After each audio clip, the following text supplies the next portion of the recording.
Welcome to Hurrdat Sports Live. It's turned into offensive points. Offensive points from Jessica Petrie. That's a shot Brooke Perriman's going to want to have back, especially when it results to a Prince 3 on the other end. Number 13 in blue got it back.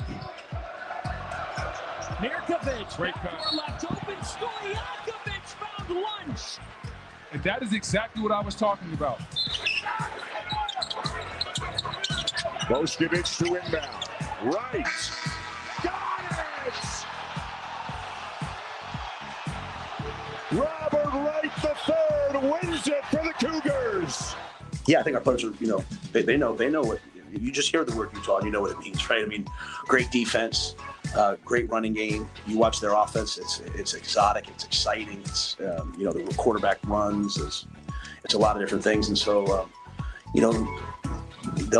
they know exactly what's at stake, and they're also unhappy with how we played the last two games. And so, TJ's going to have to get healthy. We can't have him not be able to move around the bowl game.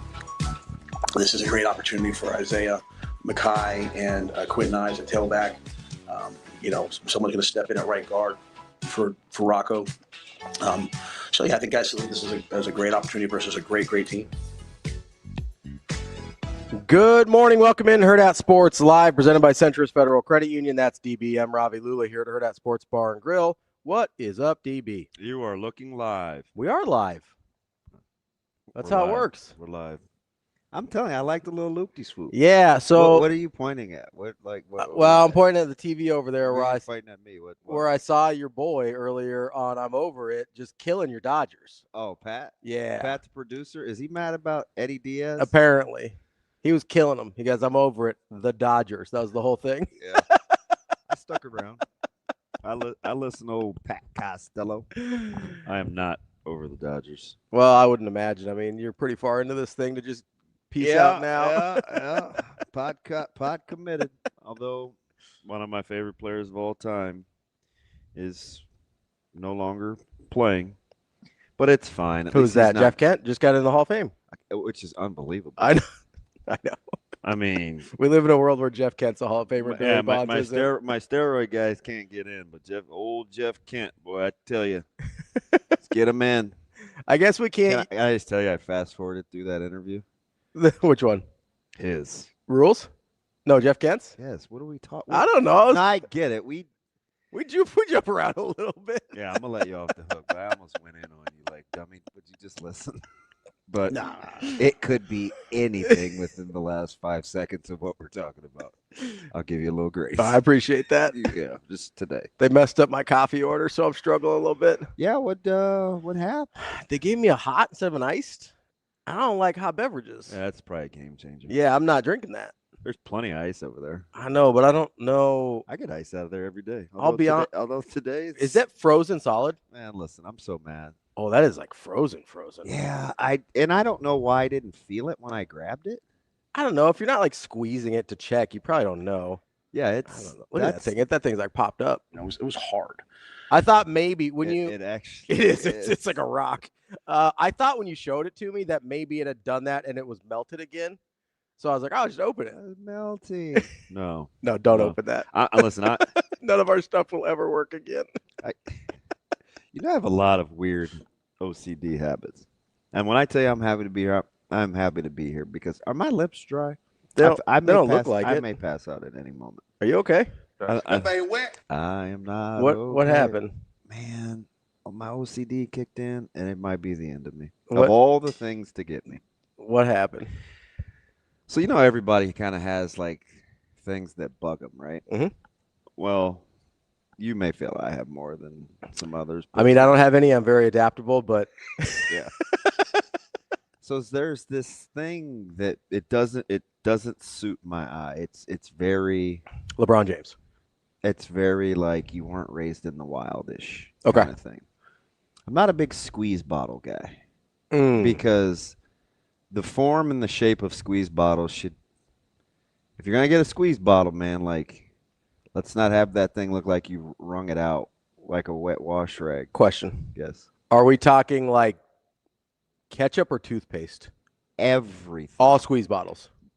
if I walk in my house right now and I will show you my toothpaste thing, it looks like I ironed it. I cannot stand when people just grip it and squeeze. Yeah, I get it. I do it every day. Yeah. Every day. Okay, that's weird that you brought that up because that is a thing. Well, no, because it does bother me when I don't like there's a you don't have to get toothpaste everywhere on the cap. It's cool if you just put it on your toothbrush and like put the cap back. Like that's totally fine. You're allowed to do that? Yeah. I didn't know. Don't matter to me. So you've seen the condiments in my fridge. There's quite a few. You've got like 8 different mustards. I prefer jars. Do you know why? Because they look nicer? Yeah. And they stack better? And when you squeeze a bottle, we're big upside down people too, which drives me up the wall. Like we put it upside with the squeeze down. bottle? Yeah. Yeah. When it gets down to the end, it's fine. The whole time though? But the whole time, it's a big bottle. I don't want to open the fridge and feel like, we're in Korea and a tsunami just hit, right? Like, we don't need to be doing all this. Okay. So anyway, I mean, it's a total first world problem. It's all right. What is wrong with my health this morning? Lots of back and forth and debates over our bathroom looking like a Bath and Body Works. Oh, you've told me about this. Yeah. Several products. Lots of options. I've gotten more. Like it's very well organized, and if you're gonna be that, like I'm the only one in here, then let's be organized. Okay. So I get in the shower this morning, and I don't know why, but there's 54 things of shampoo, give or take 4. Cap on, cap off, squeeze bottle, whatever, right? Yep. So I'm like, I'm just over it. So about 4 caps I just took off, and I would go, and I would like reinflate the bottle. Yeah. Okay. I may or may not have swallow a lot of shampoo this morning. Yep, not feeling good. That's the first thing I thought. I was like, you definitely ate some shampoo. Yeah. Oh my goodness. I'm in the shower though, so I figure it's just gonna wash off my face, and I'm not gonna swallow it. No, I didn't though, did it? It's dicey. Pretty dicey for your boy. So that's probably what I get. It is, and I just like I pulled one of these. I don't even know why I'm telling you this, except I don't have therapy until 12. So I'm in the shower and I'm like, this before or after you eat the shampoo? This is after. Okay. I'm in the shower, but it's fine. I'm like, what is wrong with me? Like, this is how I'm talking to myself. Should that be bothering me? Like, water's wrong. Like, I gotta figure this out. So, can I give you, since you don't have therapy till noon, can I give you a little advice? Sure.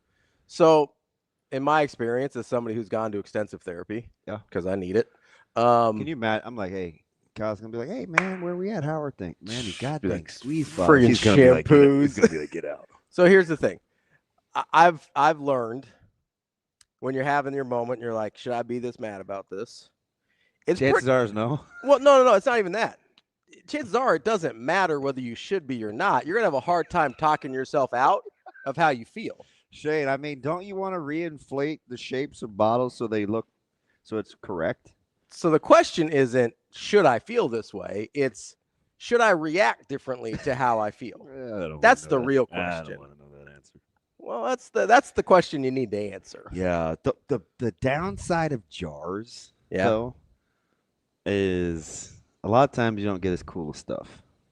What do you mean? So I'm into these, like there's certain products they don't sell in jars. I'm into these like these different like Japanese sauces and stuff. Oh, okay. And a lot of them come in squeeze bottles. Yeah, especially go to like the Asian market and stuff. Yeah. Now they're very good squeeze. They're not like these, right? No, they're like quality. Yeah. So and a lot of times they're smaller. And you have they're like, you have the screw cap. Yeah, so you could dump it out if you want to. So and sometimes they have a little bit smaller opening, so it's cleaner. But some of this other stuff, man. I spent some time at the Asian market. I don't know, man. So since we're kind of complaining about stuff, especially in like bathrooms and whatever, and this is all over the house though. Good morning, DBJ. What are we on today? What's up, buddy? So my wife, who is better at almost everything than I am, has this one flaw that does not matter at all, but it drives me a little crazy. Shane, you can't relate to this, but this reminds me a lot of going to the restroom. It's physical. It's hard. It's cold. I don't think she's physically capable of properly putting a lid on anything. Oh God. So you get like the Tylenol or the Advil bottle or whatever it is. Is it her or you that's the take 6 sips of a can and leave it sitting? That is her. Oh yeah. See. By the way, why is it because it's white? Yeah. That's why. No, it's what? The number of times I have spilled like half bottles of pick any product. So I'm like that with seasoning. Because I grab from the top. Okay. Usually. Vitamins, seasoning, just put the lid back on. So here's the worst part. Help me. Help me. Just so you grab it and it's just yes, because I'm a top grabber, which again, that part's on me. I've tried to learn. Okay, I'm trying to take accountability for what I can take accountability for. But even when she tries, never is it on straight. It's always crooked. I'm like, I was like, you mess with like knives and things for a living. Your dexterity is better than this. Okay, so do you know what it is? Because I'm traumatized when I get ice back there. Oh, no, why? They use so often. I think maybe from her job with ingredients, it doesn't pay to have to do this every time. Oh. I'm just. That's a good point. That's what I think. Yeah. That's what I think. You're probably right. Because you're probably right. You just don't have time. Like, you just need it and grab it. You don't. And sometimes your hands are messy or you have gloves on. So She wears gloves a lot. So I think it's just habit because. You're probably right. The reason, and it's changed the way that I buy seasonings. The reason I'm paranoid about it, and it's probably not as high. I mean, it just depends on who you are. I don't want to make any sweeping judgments. But from a price point standpoint, it's probably not cost effective to buy the seasonings in bulk like I buy. They're a little better. I'm very particular. But a lot of times what can happen is the worse quality you get, it clumps because of humidity, right? So I'm a huge lid on guy, primarily because the spice rack is above my head. Yeah. So I have to you have to you can't get like a good grip. So it's like I gotcha. And I just don't want to be cleaning up stuff off my. I mean, I'm not gonna lie to you. It's never been spices because I don't cook at all. Yeah. So not once has it been spices. It's always like Tylenol. I wonder how much more room I would have if I didn't have like 7 smoked paprikas. I mean, you'd have more room for sure. 6 oreganos. Do you need 6 oreganos? No, I don't even know. Do you need 1 oregano? No. See, the way you answered that, I was like, I don't think you like oregano. I know, man, but I don't cook for just me. Like, Micah likes this spaghetti bake, and it's like. I do like spaghetti. I don't want to cheat the kid just because I have bad taste, but. That's nice of you. No, legitimately, that is nice. Like, that's very unselfish. Because I'd be like, hey, oregano sucks. You're eating what I eat, bud. Yeah. Selfish. So I'm not getting a lot of. That's why I haven't had kids. Aim or Colgate or Crest this morning. I'm getting a lot of. Whatever this is. Head and Shoulders or whatever it is. Dude, I was traumatized. Pantene. The cap was broken off. I was like, oh, I'd throw that away. Yeah. I'm just weird like that. It looks broken. What? Just that's it's all right. No, I get it. That's why I don't talk to you as a professional. I thought I was really helpful with how you react to things instead of trying to talk yourself out of your feelings. Like, I actually think that was pretty smart. God, this is pissing me off. You're not going to give me credit for it, but later you're going to think about that. You're like, damn, that was a good point. No, I'm not. Yeah, you are. I can't think of one time I've said that last week. Tell your guy what I said, and he'll be like, dead on. I mean, you can't talk yourself out of how you feel. You can't change how you react to it. I'll tell them. You do it. You tell him. You're like, hey, this guy I talk to a lot thinks he's smart, and I just try to see if he's wrong or not. Because I know you won't lie to me about it. You're interesting. Well, yeah, I know. I think I'm gonna need my glasses today. You think so? I don't know. We got a lot going on in the chat already. Our chat is very impressive. Yeah, we got a lot of people going on. I'm trying to figure out if I Where are we starting? Last I saw, there was some oregano talk. Oh yeah, oregano's. But again, I'm not a big Italian guy, so oregano, if I can avoid it, I probably do. Kobe thinks you don't need that many seasonings of the same kind. Yeah. Kobe, are you organized? You may want to come help me out. I don't know. Travis is talking about his wife with multiple PhDs has a lot of the same problems. So it's not an intelligence issue. Okay. It's just kind of a. I think, Kobe talks in absolutes. yes, He says things like ever, never, always, forever. He said there is zero reason to have that many spices. There's not a lot of wiggle room. I'm probably inclined to agree with him. No, I mean, like for this, he's right. You don't need 6 oreganos.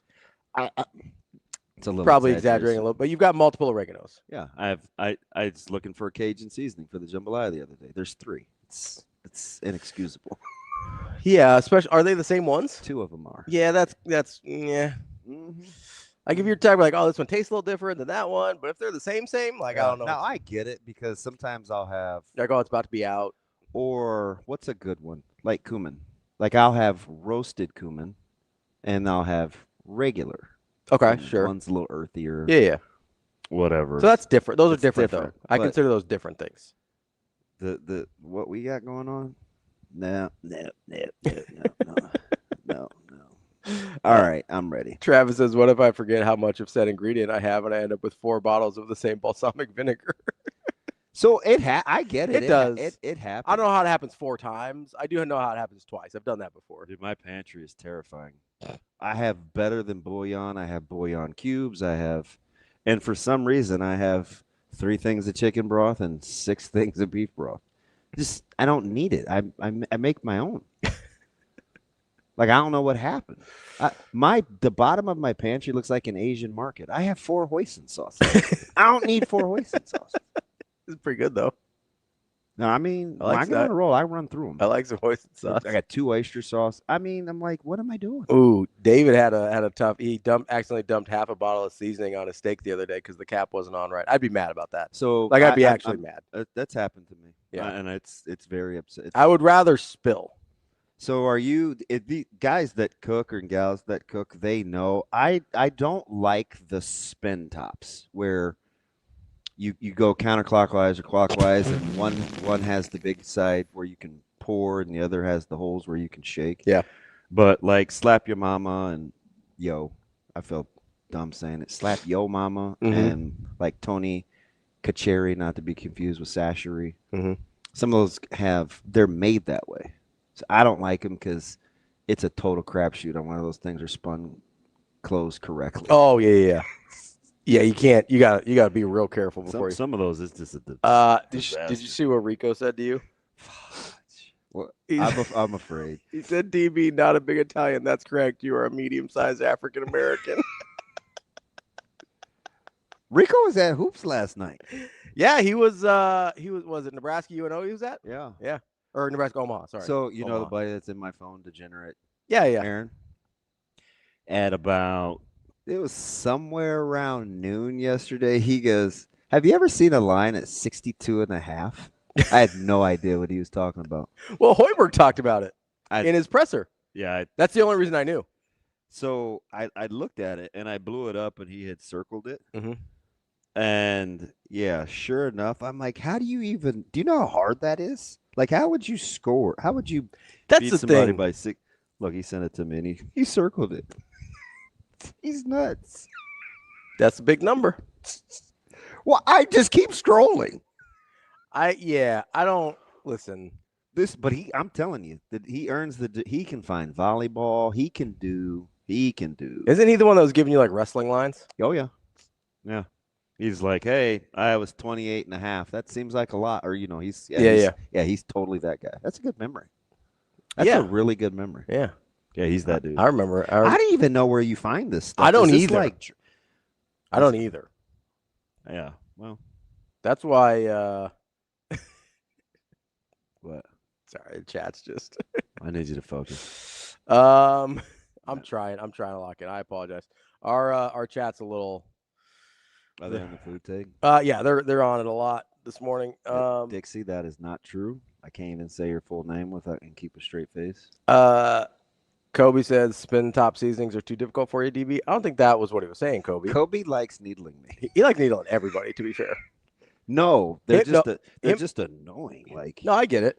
Yeah. The half dial, make sure it's lined up correctly. I'm gonna get 2 holes to sprinkle and a little opening to pour. You know what makes me mad is sometimes the holes aren't cut very well. I know, and you have to like. Well, no, not just that, but sometimes they're like not aligned right. So in order to get the sprinkle, you still get like a little bit slice of the. And I'm like, what are we doing here? And now that I make slightly above minimum wage, I don't buy the tones anymore, the little red ones. Oh yeah. Those used to be the worst though. Oh, for sure. 100%. No. I'm going to say Dixie. Can I call him Wrecked? I'll just call him Wrecked. Or yeah, I'm going to call him. He's going to eventually need a nickname. I'm going to call him Rex. Contributes enough. I'm just going to call him Rex. You know, I was like 7 years old. What was it, 2 weeks ago when I realized what that what his handle I had to was? read that slow. I was like, oh, that's cute. Yeah. He's had some wow moments. He has. How about his press? How long did he talk yesterday? 33 minutes. Oh, that's not as long as I thought. No, he's had longer. Like he's gone 37-40 before. I have no thoughts. That's in season though. He said, I have no thoughts. He's so sorry. He said, I'm not firing anybody else. He's like, yeah, there might be some. I'm not going to fire anyone else. He's like, there might be some analysts and stuff that I tell to go get real jobs, but I'll give you guys a chance. I know you guys want to tweet that out and get that out, so I'll give you guys a second to get it. I get it. Trust me. I get it. I get it. Oh, he's something else. There's only not one. There were several things I was tickled about. Yeah, what do we got? Let's get into it. No, you go first. I'm in a total mood. I need to grow up. I thought, honestly, so the thing that I was. Do you guys like my all gray? It looks kind of dumb, doesn't it? You got the gray. I think it's awesome. This is not a onesie. This is like not. I know we tried to get you to wear a onesie on Halloween. You wouldn't do it. I was not thinking correctly. It's all right. The maroon vest breaks it up enough. I think you're okay. I'll be changing when I get home. Breaks up. Well, you got to shower again too. I should be good. Get that shampoo out of your mouth. No, it's just a toothbrush, and I got some soft, sorry mouthwash too. Really? I went for once alcohol free because I have to be cognizant of Zoe. Mm-hmm. It doesn't even work. Yeah, I don't like the alcohol free ones. No, I'm sure there's good alcohol free that works. I've never had one. But personally. You know there's the one brand I'm not a fan of. Yeah. But I take a couple for the team because there's some kid-friendly ones. But the one I really like is like expensive though. Yeah. Oh, yeah. It has the medicine top, like you're gonna pour a drink in it. Yeah. And I don't even think some you can't even give to kids under 12. Yeah. Zoe comes in and she said, "Bob said I can't have that one." It's like I should probably read better. It tastes good to me. Travis says, or no, who said that? Oh, Todd said, as long as you don't have a butt flap, you're good. What's that? It's like on the onesies. They have like on kids' onesies, they got like the little... Yeah, see, I'll never do that. I mean, I'm afraid of guns anyway, but one reason is that I won't be in blinds or when it's cold and I'm not doing the whole... Yeah, I need convenience. not those outfits that keep people warm do not... Like, how are you coming out of those in some sort of a hurry? I don't think you are. Pass. I think you're just holding it. We're out here. Gonna go ahead and pass. Sid said when he clarified why he was at those Little League games had me dying. That was funny. Dude. When Sip was like, "Did you know somebody at the games?" Yeah, like, and I love Sip. Like the look he gave him was like, my he has a really good memory too. So like when I sent him that text, I said I'm just gonna send him something to get him to respond. I told you what I said, right? Yeah. I go, you strike me as a guy that has poor hygiene, and his response was, and he's on air, and he's like, surprisingly, I'm well aware of my hygiene. And yes, the day that I was down there for the recruiting special, I took the long way. I got off on 10th, but I didn't take the first left. Okay. Or I got off on OQ, whatever. I didn't take the first left to get on 10th. I went down to 13th where I passed their studio. And I honked. And I called him, and he wouldn't answer. He's on air, and I'm calling because people do it to me all the time. So I just felt like being childish because I can clearly hear him. Yeah, yeah. And I was like, oh, he's going to go to break. I wonder what the delay is. So I'm just calling. Yeah. And he calls back. It's like 6:58. And he's like, why are you calling me? And I go, oh, I just wanted to see if you'd answer the phone. And a couple of expletives. And he goes, and I honked. I go, hey, I'm out here. And he goes, I'm walking in the lobby. I was like, oh, he's a child like I am. That's kind of cute. That was funny. He's like, did you know somebody playing in those games? Yeah, my daughters. He goes, I can't believe you asked me that. It'd be kind of creepy otherwise, huh? Yeah. It's very. I just like.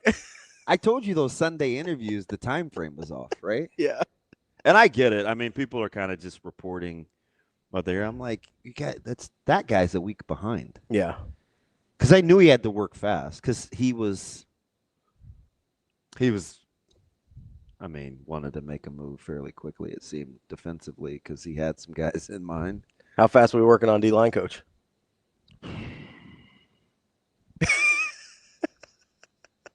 Anything you'd like to share with the class? I mean, maybe. I don't know, man. I told you the vibes I got Wednesday at the special. I was like, yeah, that didn't feel right. It's a little stuffy in here. Be over here with the common folk. You guys do that over there. Yeah, this is a little awkward. I was busy digging burritos out of the trash. I wish that was a joke. Dude, they were fire. He ate the second one a day later. Ask him when you see him. Say, Breeze, were those burritos good? I'm not talking about taste. Not talking about taste. I'm talking to what I hate when you talk to me like It's an own that. question.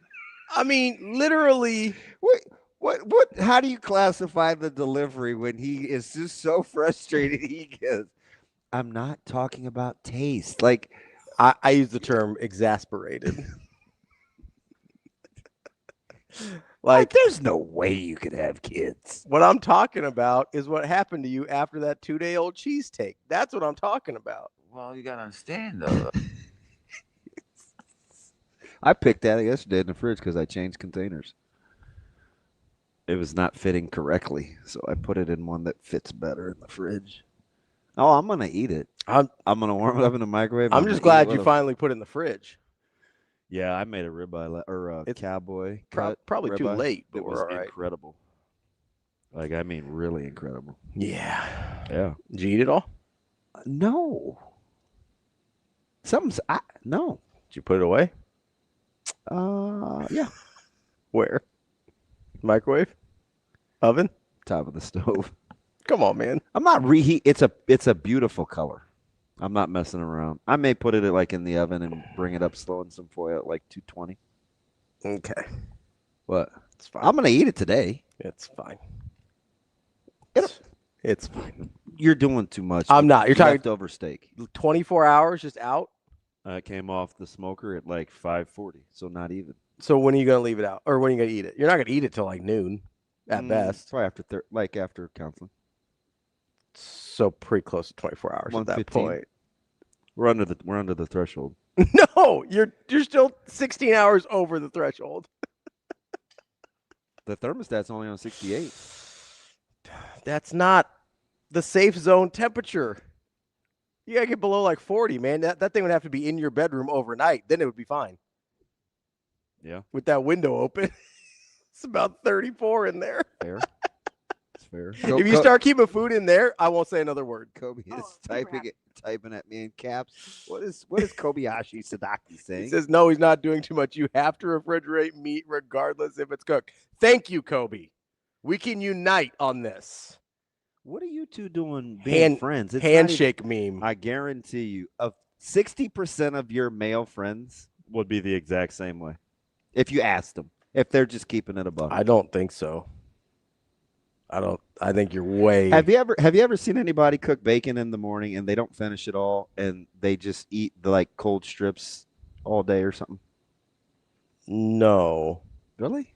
Also, I could be weird. I don't know. I think this is a reasonably unique to you thing.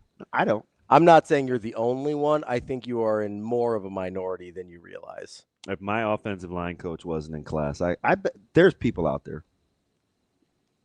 I'm sure there are. Lots. Lots is aggressive. One out of two. I bet you 1 out of 2. No. Also, for what it's worth, Focus group straw poll. Depending on what type of Would you bacon like it is, would you like because to of do how a- it's a- cured a and 2 hour processed, study? because of how the bacon's cured and processed, you're probably better off with bacon than most things.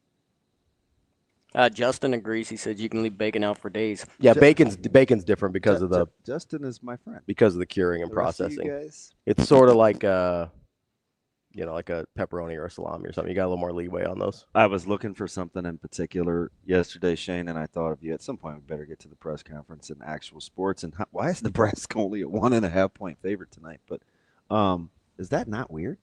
Against Wisconsin? Yeah. Yeah. They were dogs opening, weren't they?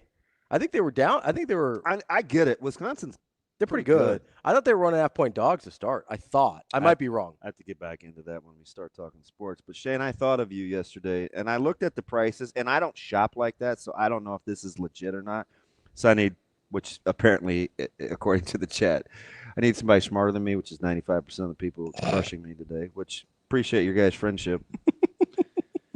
Go me.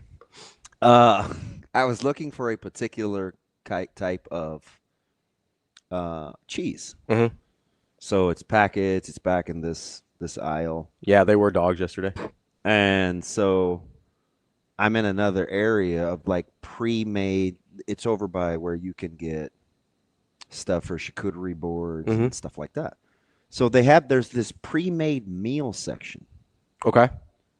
Shane, didn't you buy a breakfast sandwich or breakfast that was already done from a said grocery store before? Yeah, I just did that yesterday. I went grocery shopping yesterday. Okay, and they're pretty good, right? Yeah, I got a couple of them. I can't believe what they ready make meals for. What do they do? They have everything. I mean, from small portions of smoked meat to sandwiches to French toast to French pot toast, really? stickers. Yes. Huh. Like if you want they had chicken strips and mashed potatoes. I got one of with a those yesterday.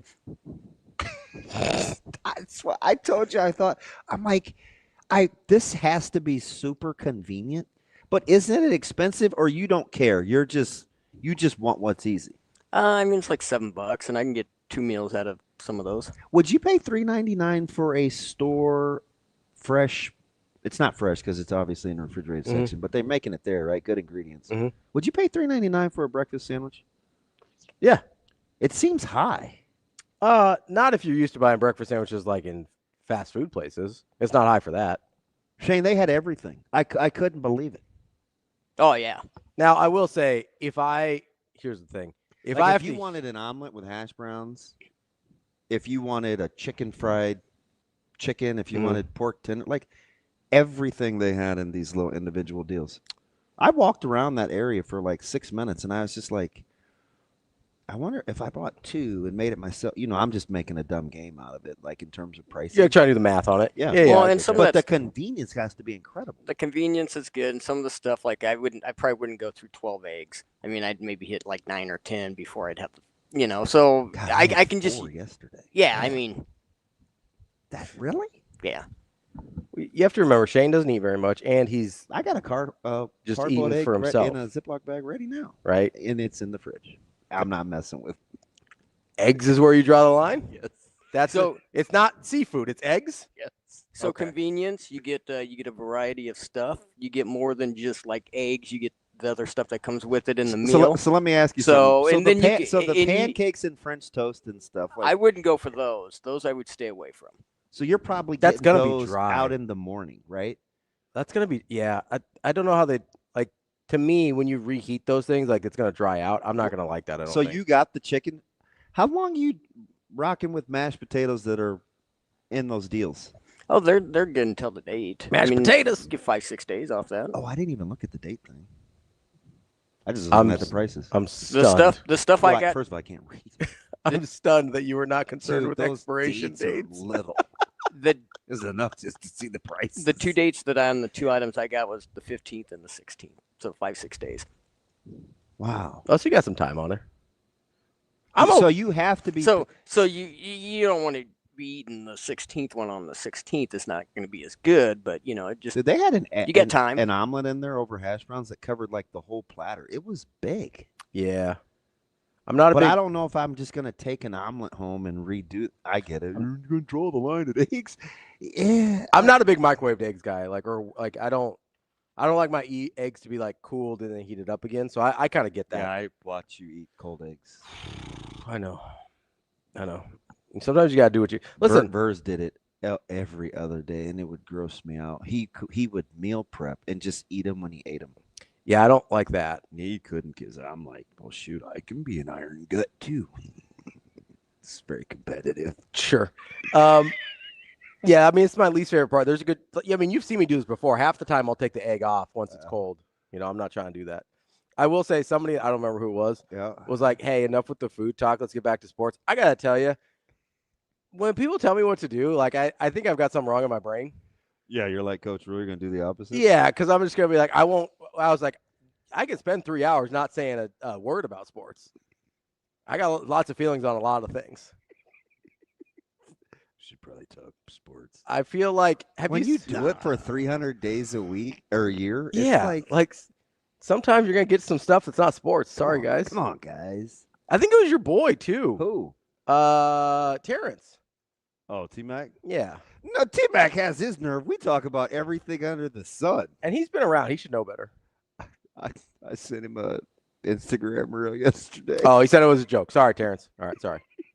Some people say it for real, and I'm like, guys. Wait, why are you trying to appeal to my sense of get on my team? It's your boy. Like if I liked him versus I didn't like him. No, I thought maybe you need to text him and be like, hey, what's up? Like, what's going on here, bud?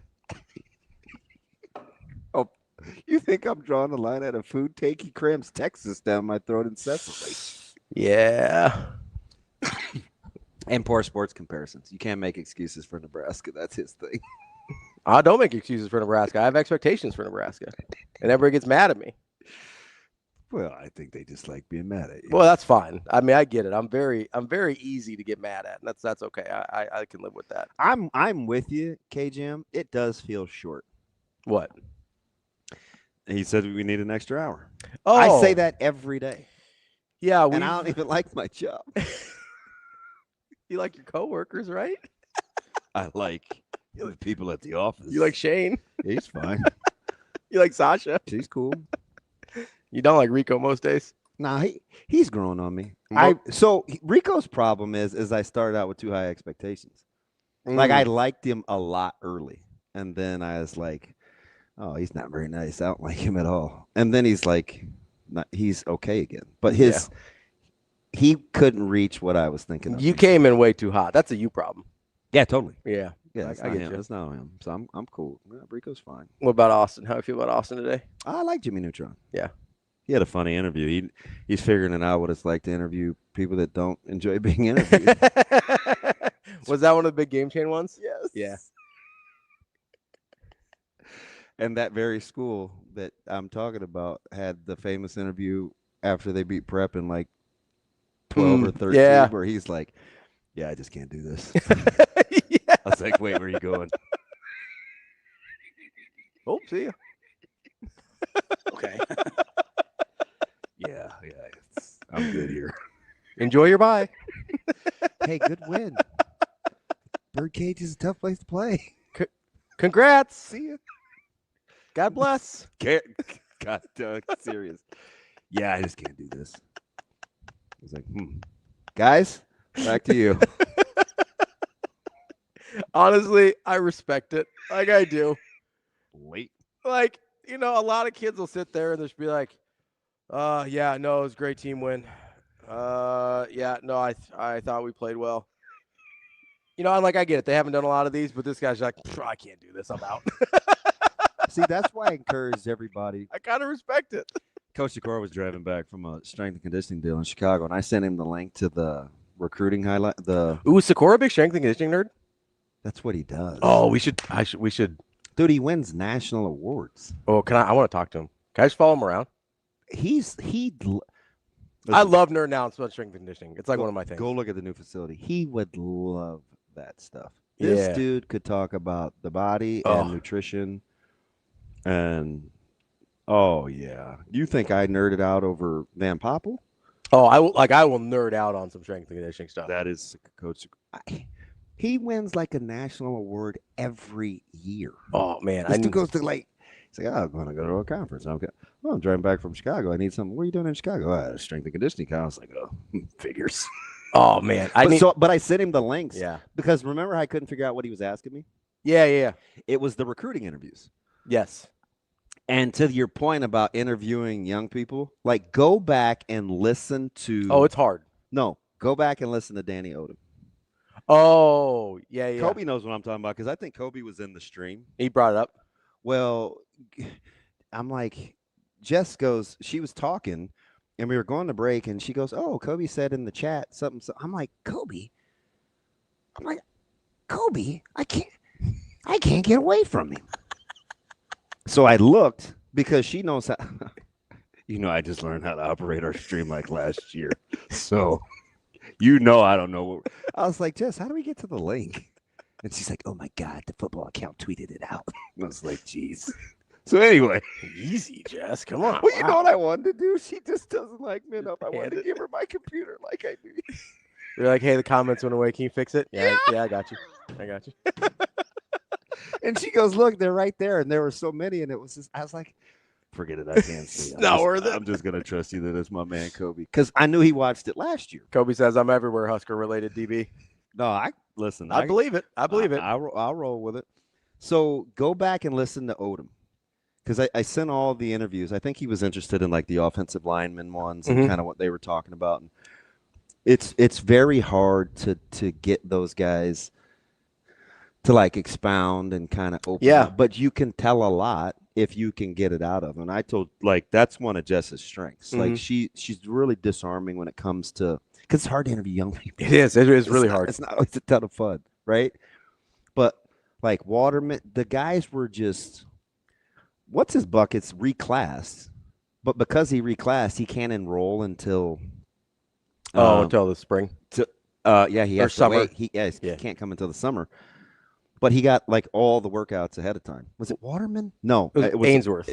Ainsworth. Yeah, because he would have been super smart, and he also would have been higher rated. And they're like having these conversations. I'm like, this dude is 16. I'm going to be 17.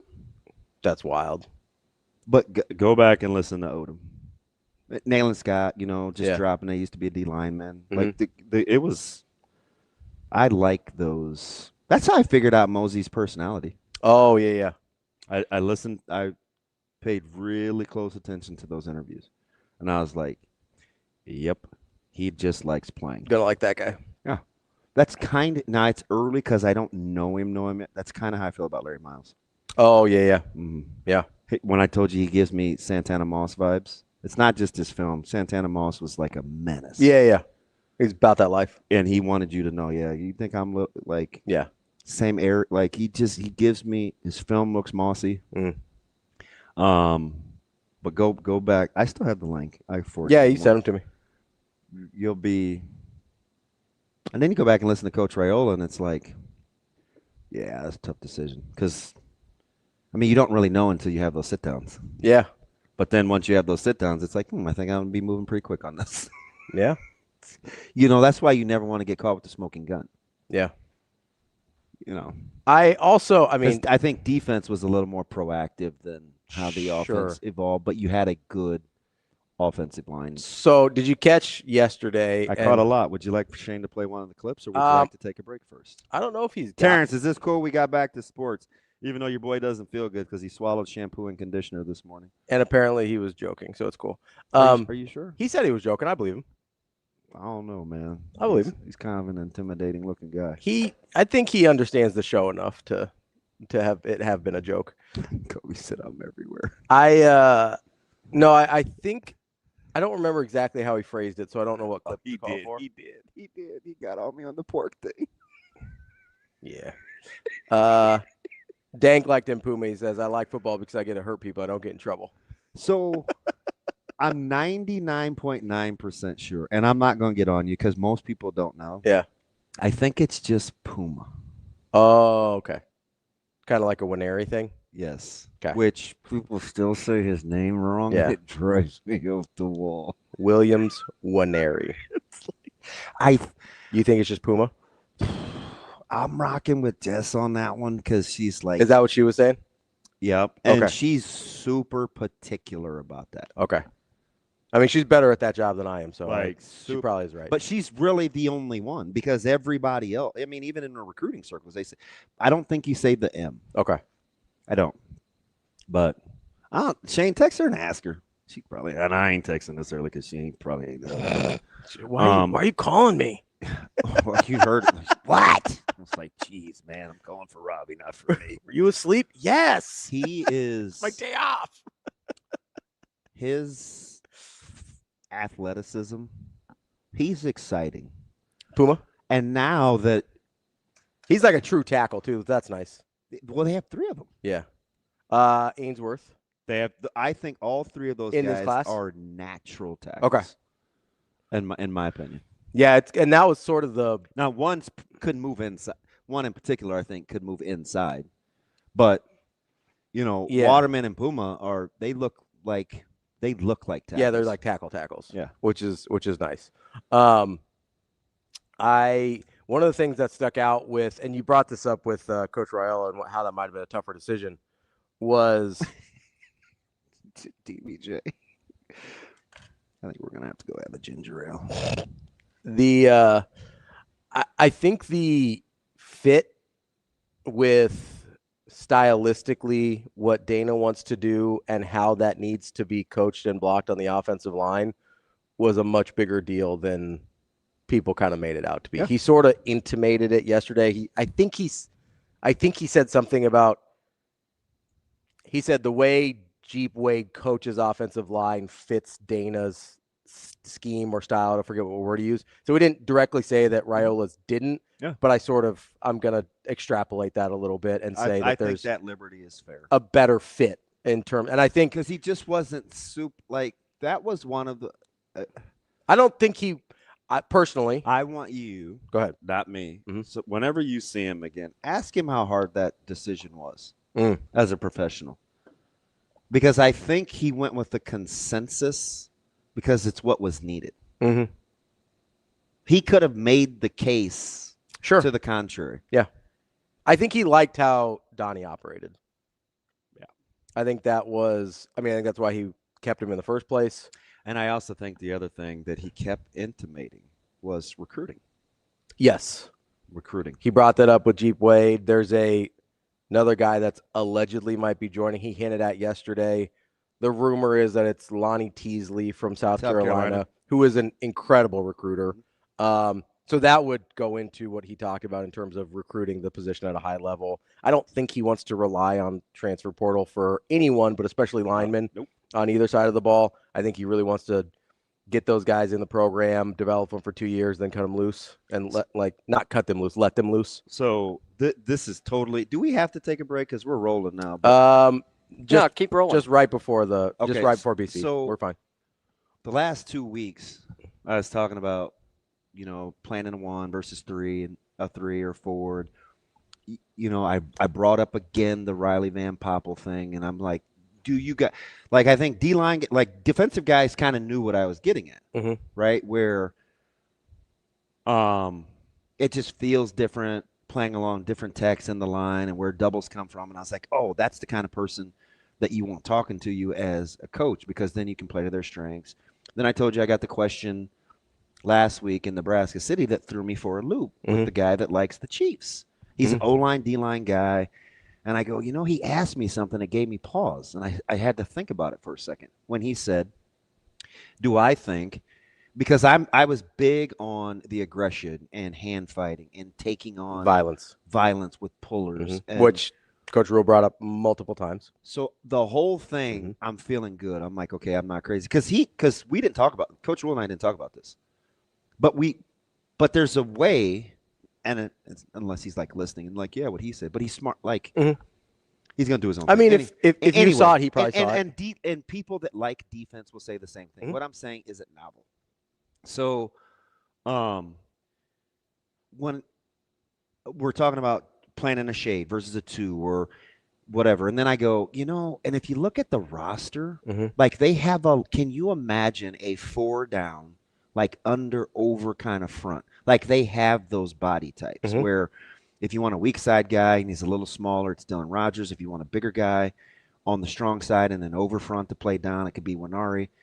And you can get back to playing with like 1s and 3s, right? You don't have to play with 2 2s. You can play with 2 2s, but your front, you can get into a system of aggression. When I see down block, because when you play head up versus in gaps, occupying versus getting vertical is different. Yeah.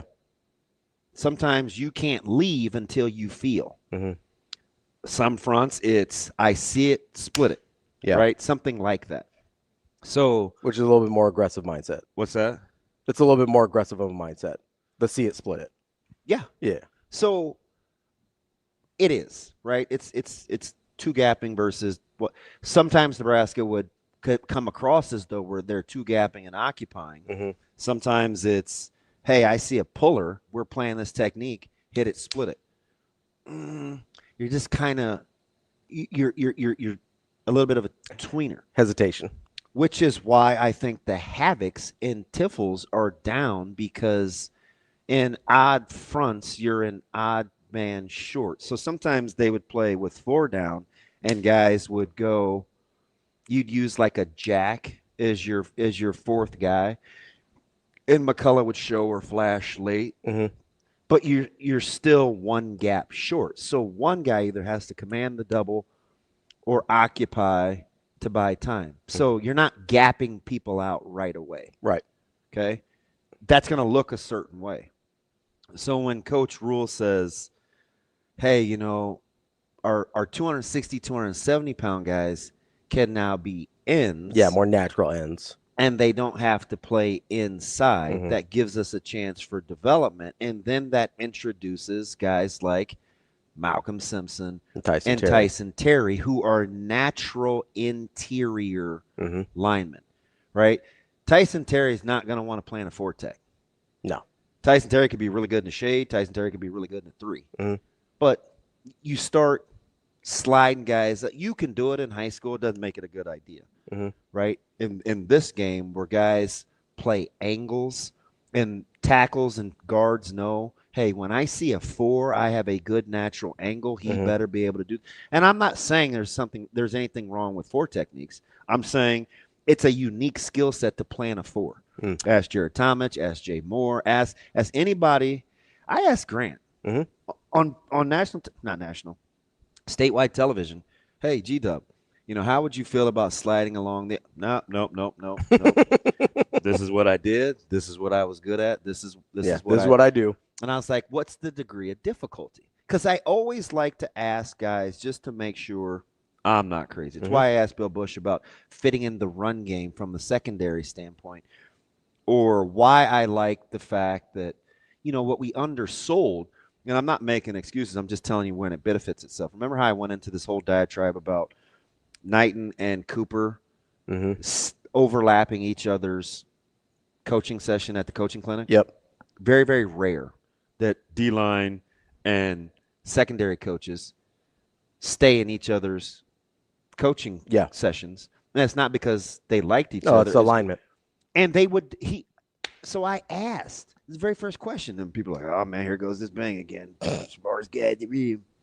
And that's more my insecurity. I don't think anybody really said that.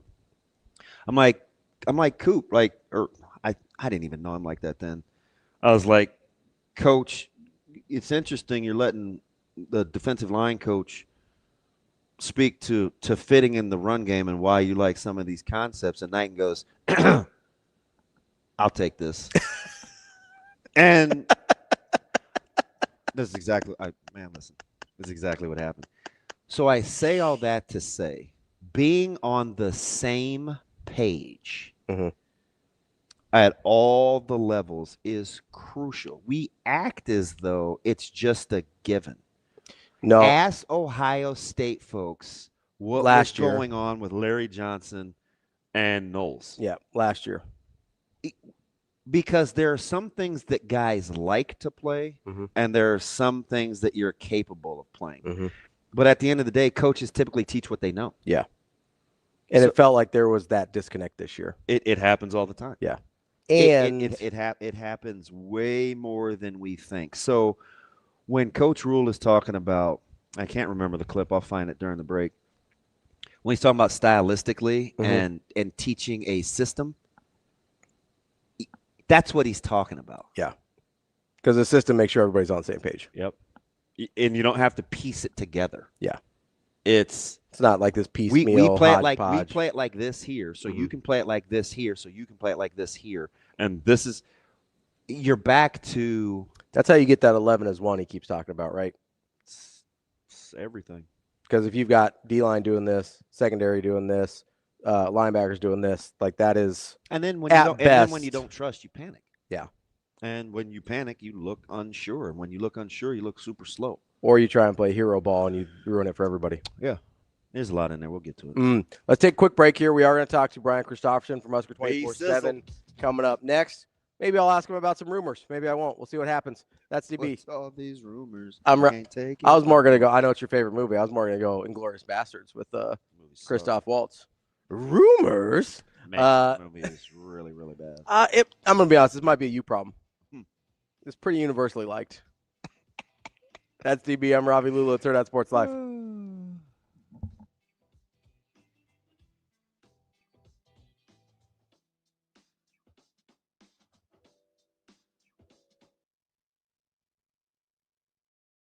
I think that there's a lot of things that went into this. You know, none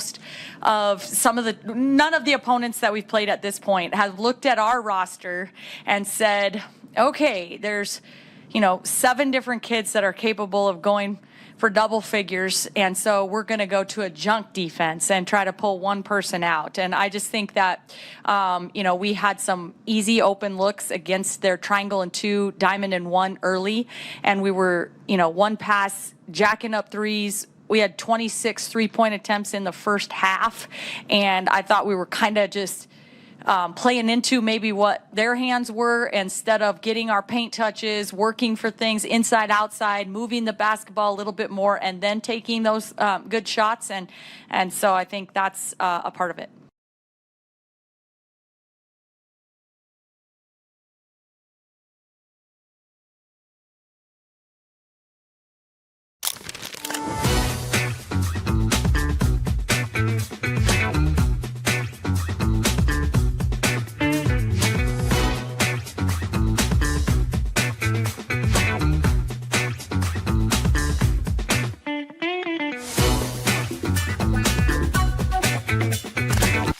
Centris Federal Credit Union, we understand that the journey of building your own business typically starts with modest beginnings. With a little help from our team of experts and small business loan offerings, you can take your vision and transform it into a more concrete reality. Centris Federal Credit Union. We are where you are.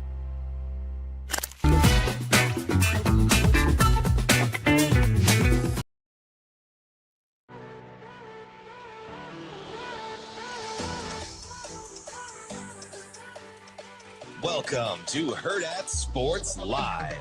I think the guys we have coming back next year, and again, we all know that there's, things change and all that, but I think like some of our guys that were like 270 pounds that had to play inside, we want them to be able to play outside. We want to have 270-pound ends. We want to have, and so I think it'll be a fit for who we are. And then, we have some of our bigger guys that are coming along and developing, and then, we have a couple really good young, like you think about, like we signed Tyson Terry and Malcolm Simpson last year and are excited about them, and they get back in the fold. And so But I think, when I look at the guys we have, I look at the Wineries, the Cam Lenharts, the Pet Shocks. Like, I say to myself, like, you get in a 4-down structure, those guys aren't having to play 3 technique.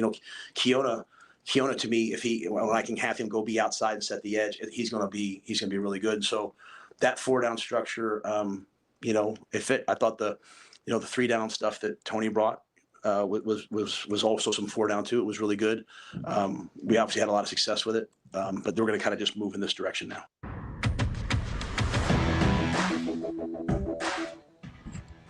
Welcome back, Hurrdat Sports Live, presented by Centris Federal Credit Union. That's DBM Ravi Lulla here at Hurrdat Sports Bar and Grill. Does that sound familiar?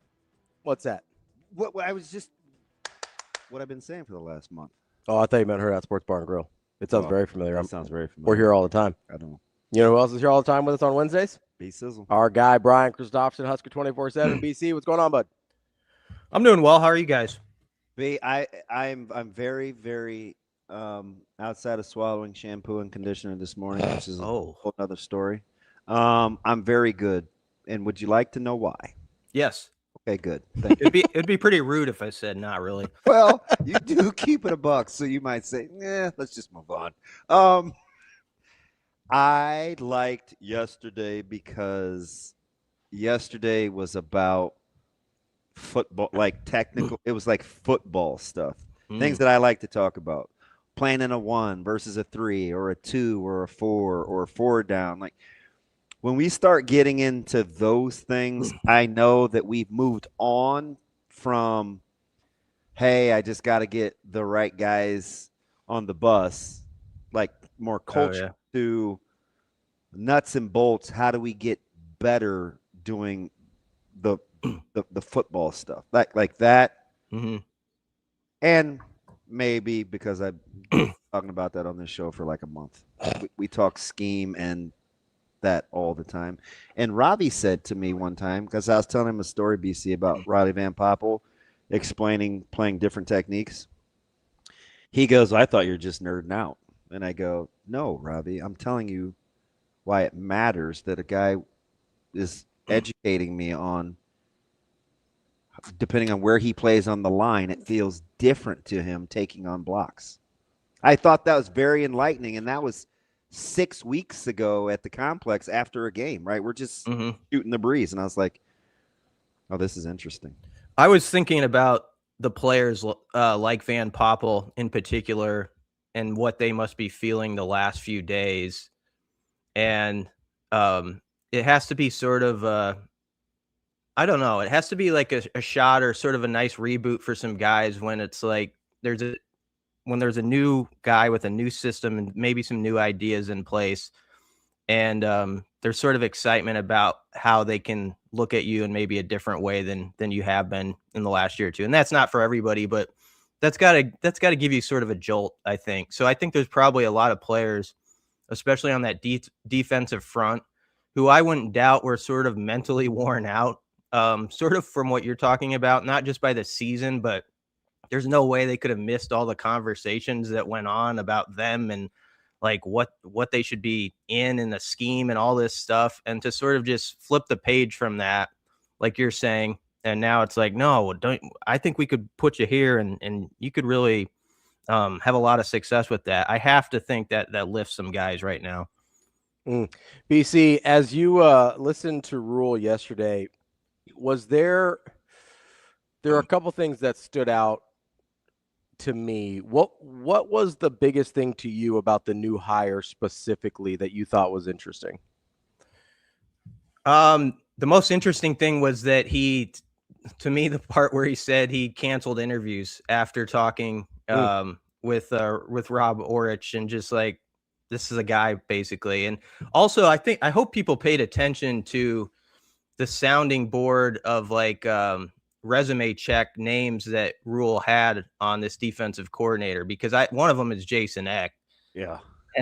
That's pretty good. Like, who's universally loved. And listen, BC, gutsy for him to say that, because after Eck lands a huge job next year. Yep. At where? I don't know. Where could he end up? He'll be coming back to revisit Aurich. So it's like Rhule can get ahead of the cost of doing business thing.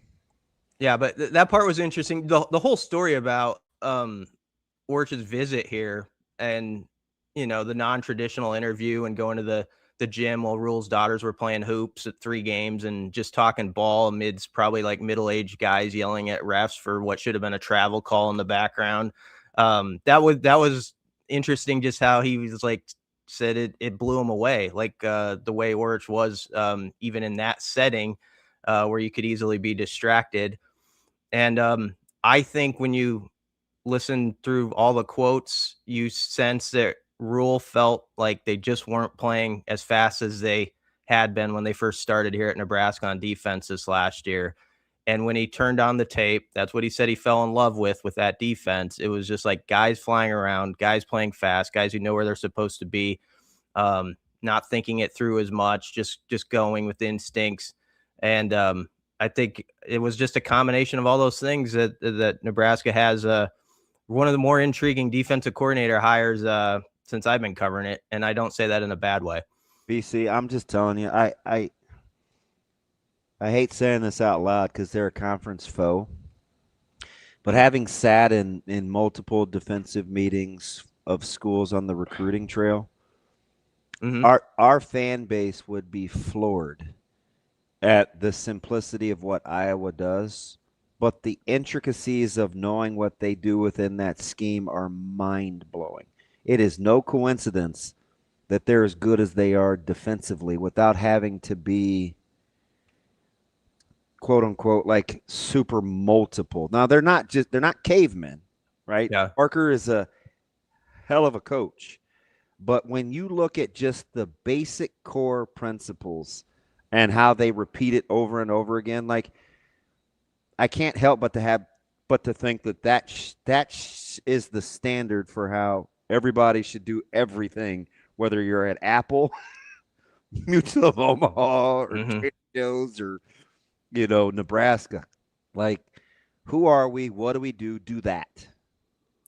Yeah, and I think that's why Orich got hired. I think he knows what he wants his core to be, but that doesn't mean it can't be bendable. Is always the word I like to use with I think the best defensive coordinators. They have that system that's in place where guys just sort of understand it by the back of their hand once it gets taught. But there are some slick wrinkles within it without making it overly complicated, and that can be very effective, as our neighbors have shown at Iowa. So, he was not a coach that was on my radar or I was thinking a lot about. I certainly haven't watched the All-22 on San Diego State. But when you look at, even though it's been lower levels, every stop he's been at, when he's got that DC assignment, it's gotten better every year. And where that San Diego State defense was, even last year when he was elevated to the role he was in 25, I mean, they were a 3-9 football team. And then the next year, you're top 10 in 10 different defensive categories. That'll get your attention no matter what level you're coaching at, because it's relative. And so his resume is very impressive from everywhere he's been. I know the question's like, oh, he hasn't done it at a power conference level, but I don't know. Football's a different game now. You can find a lot of these young guys who are the next big thing who sort of skip some levels, and they do fine for themselves. Skipping levels. I think, BC, what do you think about this? And this is to move the conversation forward, but there's, a couple references to Tony White and the evolution. I have a decent memory. So I remember when Coach Butler first came on and Coach Rhule said, hey, a little bit of an advantage that Butler has is this is kind of the third year with these guys in this 3 front. We can evolve. So I put those two things together, and I was like, okay, everybody talks about why Nebraska wasn't running around and flying and tackling like they did in 2023. Well, I'll tell you why. Number one, this is just my opinion, so this is open for dialogue. Number one, with the core structure of the framework being put in, it was predicated on playing hard and playing fast, right? Just let's just do this. This is year one. I got to implement it. Play hard, play fast, get to the ball. These are the core things we believe in. Then year 2, it was, okay, we showed this on tape. I still have these tendencies. I'll have to work on that. But in the meantime, these are a couple of new things we can do now. So they didn't quite have that mastered. So they showed flashes. They were really good at the core stuff. Still couldn't get off the field with some intricacies on like third down and stuff, because that would have been the next phase of development. Then fast forward to this year, it was, oh, okay, we have this in. We got a couple new guys, a couple new coaches, but we fast forwarded to the next phase of the next phase. You know what I mean? Yep, I got you. So is that plausible that that's what's happened over the last 3 years defensively for Coach Rhule that he's trying to rectify now? Yeah, you explained it really well. You were ascending up the game. You were like to I had the hardest time beating Super Mario Brothers as a kid. Everybody else could beat it, but like the defense was like ready to be like an 8-2, maybe level 8-2 of the original Mario Brothers. But you had some guys coming in, and maybe they're in the level 3-3, like of figuring some stuff out. I do think there was a mismatch there. That was a weird example I pulled out of my brain.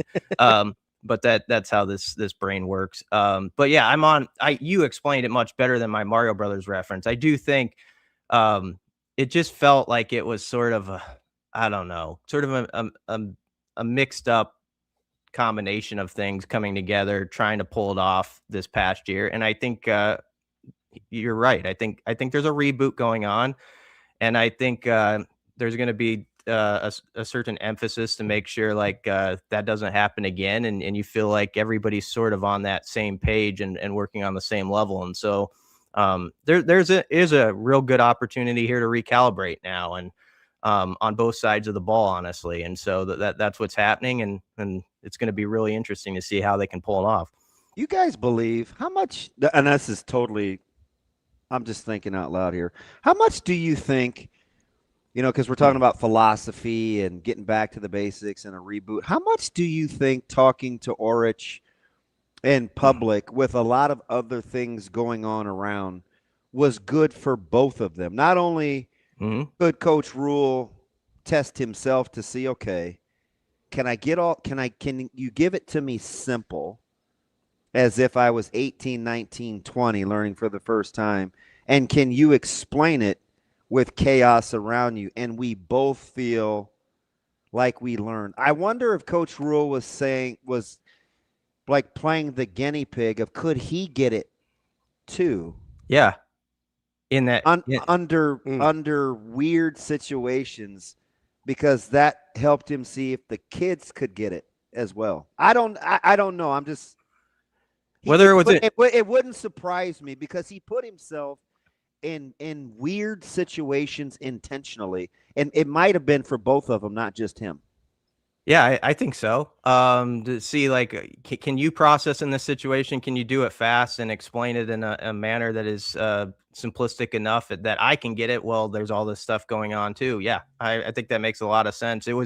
It's sort of a strange place on the surface to do an interview, but probably loosened up Aurich on that part, honestly, when you're in that sort of environment where you have to think like that. And obviously he did really well. I mean, that seriously was what jumped out at me. Like, I know there was all the news Saturday about what was going to happen. Another name was in the air. In the meantime, you've got this guy in town who is obviously killing his interview to a point that the head coach says, we got our guy. You don't have to go further than this. And that's a great feeling when you actually have more interviews on your slate still after that, and you're like, I don't need him. This is the dude. I have that connection with him, the way he explained it to me, the way we conversed off each other. And so whatever Aurich did in that interview, that should be the template for how a coach does it, because he obviously knocked it out of the park. BC, if you were in Coach Rhule's shoes and you were making decisions this offseason, which would have been the hardest for you based on what we know happened? Getting rid of John Butler, getting rid of Terry Braden, or getting rid of Donovan Raiola? Probably Donovan Raiola, because he's so well respected within his room. I think his temperament and just the way he does his job sort of fits. You go back to when he was retained, And I'll always remember Rhule saying there's something to be said for a guy amid, you talk about chaos and stuff going on. You can remember that December when a new staff's coming in and a guy just puts his head down and is like going to work. Like next day, it's Wednesday. This is what I'm doing on Wednesday, no matter what's going on. And I just think they really respected the fact that players would do anything for Donnie. And there were a lot of guys who stood on the table for him to stay. And so, yeah, he has a lot of history here. And, he did some good stuff. They got better as a line this season. There was that stretch in mid-October where it was rough for the whole offense. And you've piled up 25 sacks in 7 games allowed. And you're like dead last in the country. Everybody's taking their shots at you. It's tough to, get up from that and respond as they did in November. And they had some good stuff against Iowa. I thought it was one of their better games up front. So I think for a variety of reasons, it was the hardest. Terry Braden sort of got caught up in sort of what we were talking about earlier. I think it was kind of a difficult spot for him, but it was probably the right move for this program right now to obviously let the DC have his guy there, whoever that may be. BC, when you're taking a look at the overarching thing to get better for 2026, can you envision it with the staff tweaks depending on what happens without knowing the personnel? Because I think ultimately we'd like to be able to get to that point, wouldn't we? Where it's a little more plug and play-ish. Yeah, that'd be awesome. Now they're going to have to nail it still in the portal and get some of those some difference makers to supplement what they got. But absolutely what you're saying, it's got to get more like that over time. And I do take Rhule at his word and believe him, whether people want to hear it or not. He thinks they have a lot of players in this program right now that are very close. Yeah. And it goes back to the first topic we were talking about. Yeah. Maybe some of them, it's just like, maybe it's just a little bit, you're doing something a little bit different, or we're going to ask something a little bit different of you, but we think it can fit you perhaps a little bit better than it has in the past, or we're going to tweak this or that. But there is a true belief that they can still be this development program. And they've got a lot of these, we've talked about it ad nauseum, 91 players it was, who were sophomores or younger. Some of them, there'll be a few that head out the door. That's the way it goes. That's fine. That's our era. But there's a lot of guys, especially on that defensive front. There's guys in that secondary who are just around the corner. I think that Matt Rhule thinks. And if they can get this defense a little bit more on the same page, you're going to see them take even a bigger jump. Now they got to go do it. I mean, they got to go show that. And I want to be careful this whole offseason. Like, we don't build up just this overhype about what it's going to be. But I do think probably for all those guys that are on the defensive side of the ball, it's a really exciting time right now to see what this new guy's about and how they could fit. It makes December really interesting around here. You got that going on defense, and then the offensive line with a lot of those same type of players in that part of their career trying to, show themselves the Jeep way. It's not a boring bowl season at all in Lincoln. BC, can I ask you about rumors here for a second? What's all these rumors? Sure. You seem like a big rumor guy, BC. Yeah. Well, he does help operate a message board, so I figure it's. So I'm just curious. Obviously, the name that has been thrown out there a lot on defensive line is Elijah Robinson. He's one of the best in the country. He's got the connection to Rhule. Just in your personal opinion, what percentage chance do you think that actually happens? Ooh, Elijah.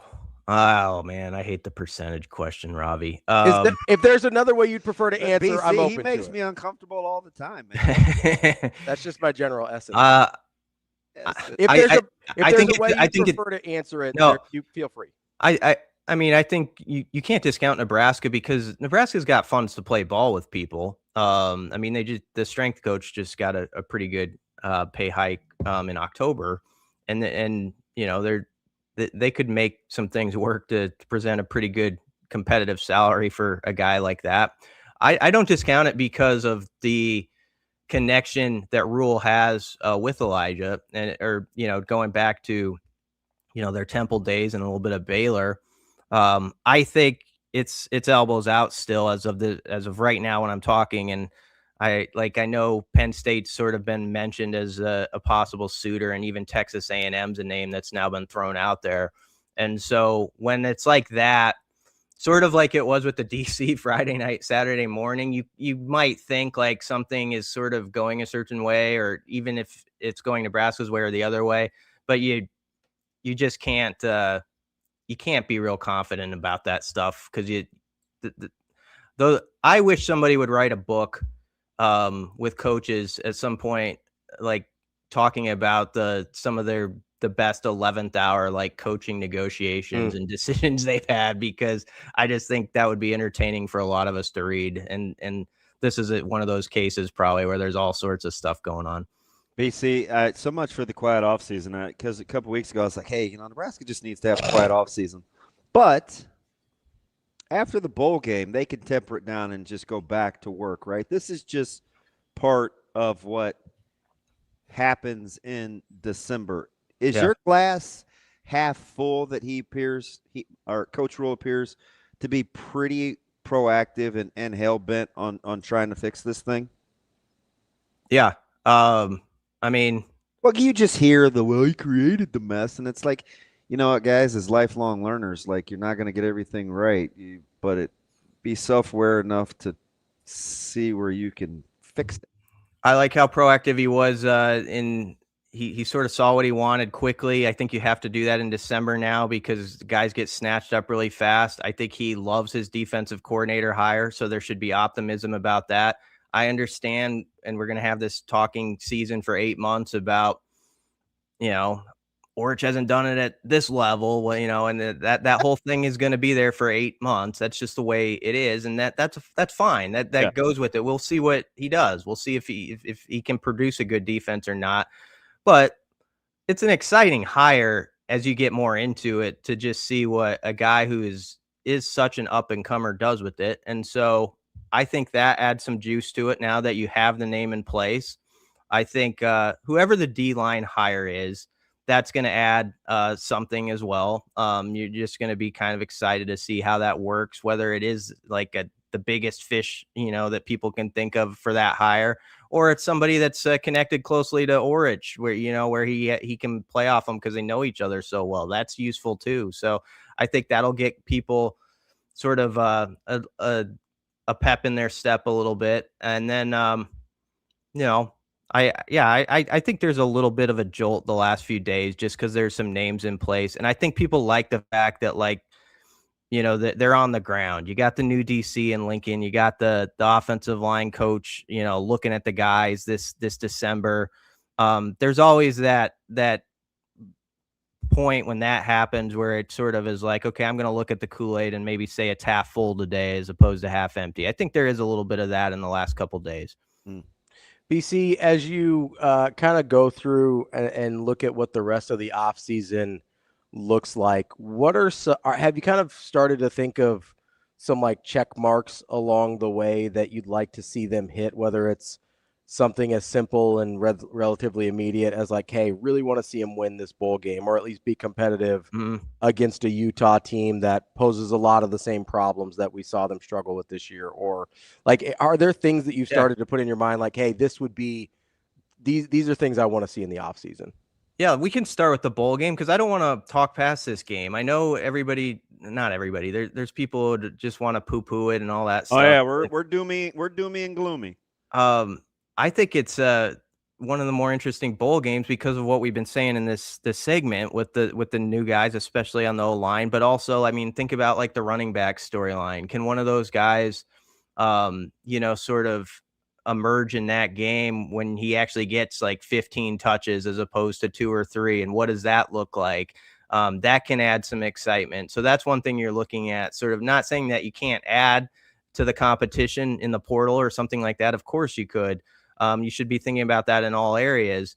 But this is a huge few weeks for a lot of guys in this program. It's a spring ball before spring ball for them to put some stuff out there and develop in front of their coaches, and then go against a really good team and show how motivated they are. And also, the last bite is the one people always remember the most. Like, it was a really sour taste to end this regular season.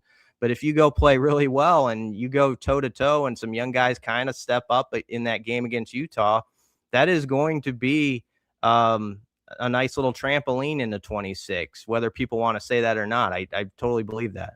Yeah, I love it because, if I would just tell the guys, listen, man, you just be the best version of you and see what happens. Like, this is a perfect opportunity to put all the things that you talk about as a staff into practical application, right? Where you block out the background noise because nobody thinks you have a chance anyway. This is about and then I do think Nebraska fans will rally and travel. Like, they're going to travel because they're competitive and they're going to protect their guy. It's like talking about your siblings, right? Only you get to talk about them, but we're going to go protect them. Well, and Rhule kind of threw down the gauntlet too. It was like, I expect to set a record for attendance at the bowl game. Well, even though I don't think we're very confident about the matchup, it's a good chance to put the players' mettle to the test because you're going to play the guys that want to be playing, and you're going to practice in a way that gives everybody an opportunity to play based on that. Yeah. Right? This isn't going to be about real complicated schemes and methodology. This is about who wants to be out here and put their body on the line for 4 quarters. You know what I can't stand? We'll talk about like this team for 365 days, and they'll be I can stand that part. The part the part I can't stand is, so sometimes they'll be like in the fall camp or something, there'll be like a little practice that's open to the media or something, like an event where they can watch it. And we make a big deal about that. It's like, that we get to see to take a peek behind the curtain and look at these guys. And then when there's actually a 13th data point for a game, like an actual game, we're like, nah, against Utah, we act like that's not interesting. Not everybody, some people.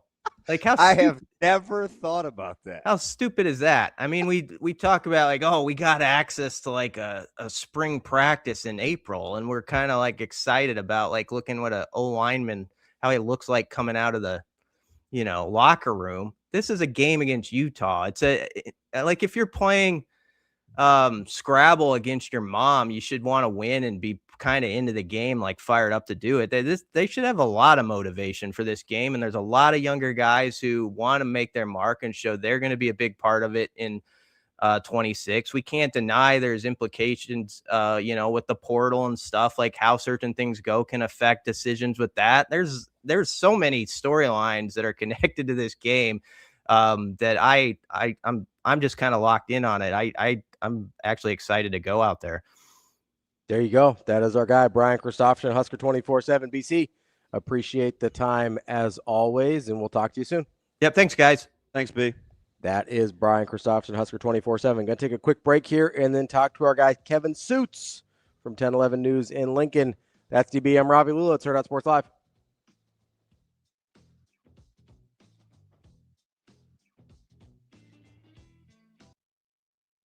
As it relates to us, I've addressed one thing. We've let 3 coaches go. Don't foresee letting anyone else go. Obviously, Coach Butler, I discussed with you guys. Donovan Raiola, who worked his butt off for us for 3 years, an amazing man, great football coach. Made the decision to go in a different direction, just as we try to take another step offensively and just kind of go in a different manner. But I have to thank him for all that he's done, and no one's worked harder, and very appreciative to him. And then let Terry Braden go as the defensive line coach. And so we're actively pursuing what we'll do defensive line wise.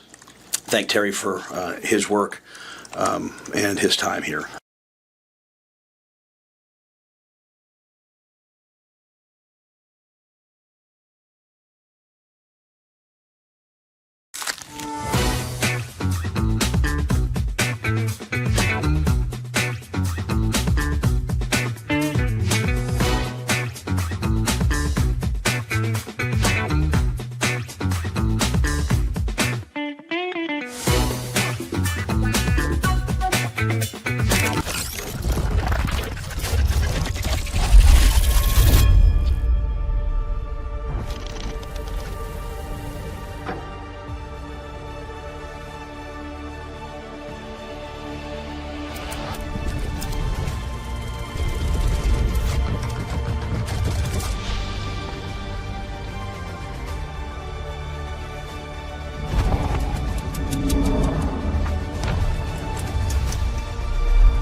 I thought the preparation that we had all week really led to the really the full game, the 40 minutes. We worked on our starts a lot over the week, and I thought that carried over. And, it wasn't only the first half start. We talked about the second half start. And we've done a solid job with the second half, with the exception of the New Mexico game, where they came out and, threw a haymaker at us, and we finally recovered in the last 10 minutes. But we talked how important it was to get off to good starts. Out of the gate, the first 5 minutes of both halves, and it was 15-2 in the first half. It was 9-3 in the second half, and we pushed that lead up to 20 pretty quickly in the second half, and then we just kind of survived and hung on from there. So, that just shows you what happens when you can come out, get off to a good start. You build yourself a cushion as opposed to having to climb out of that hole, which is a dangerous game to play. It's going to be very important again tomorrow. I anticipate a crowd very similar to what we had against Creighton, which was a huge factor, I think, in our start and for the energy that was in that building. I really do think that helped us all the way along.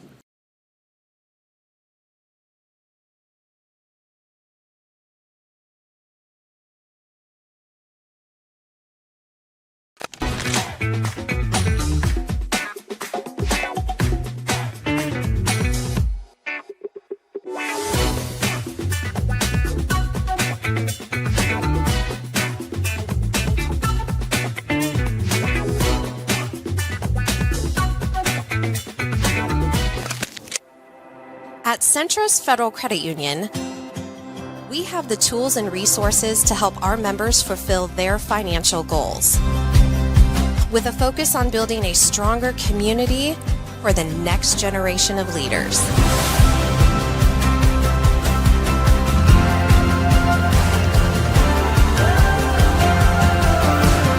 Centris Federal Credit Union.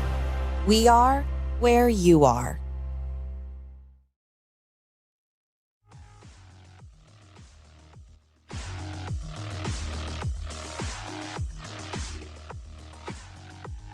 You're listening to Hurrdat Sports Live.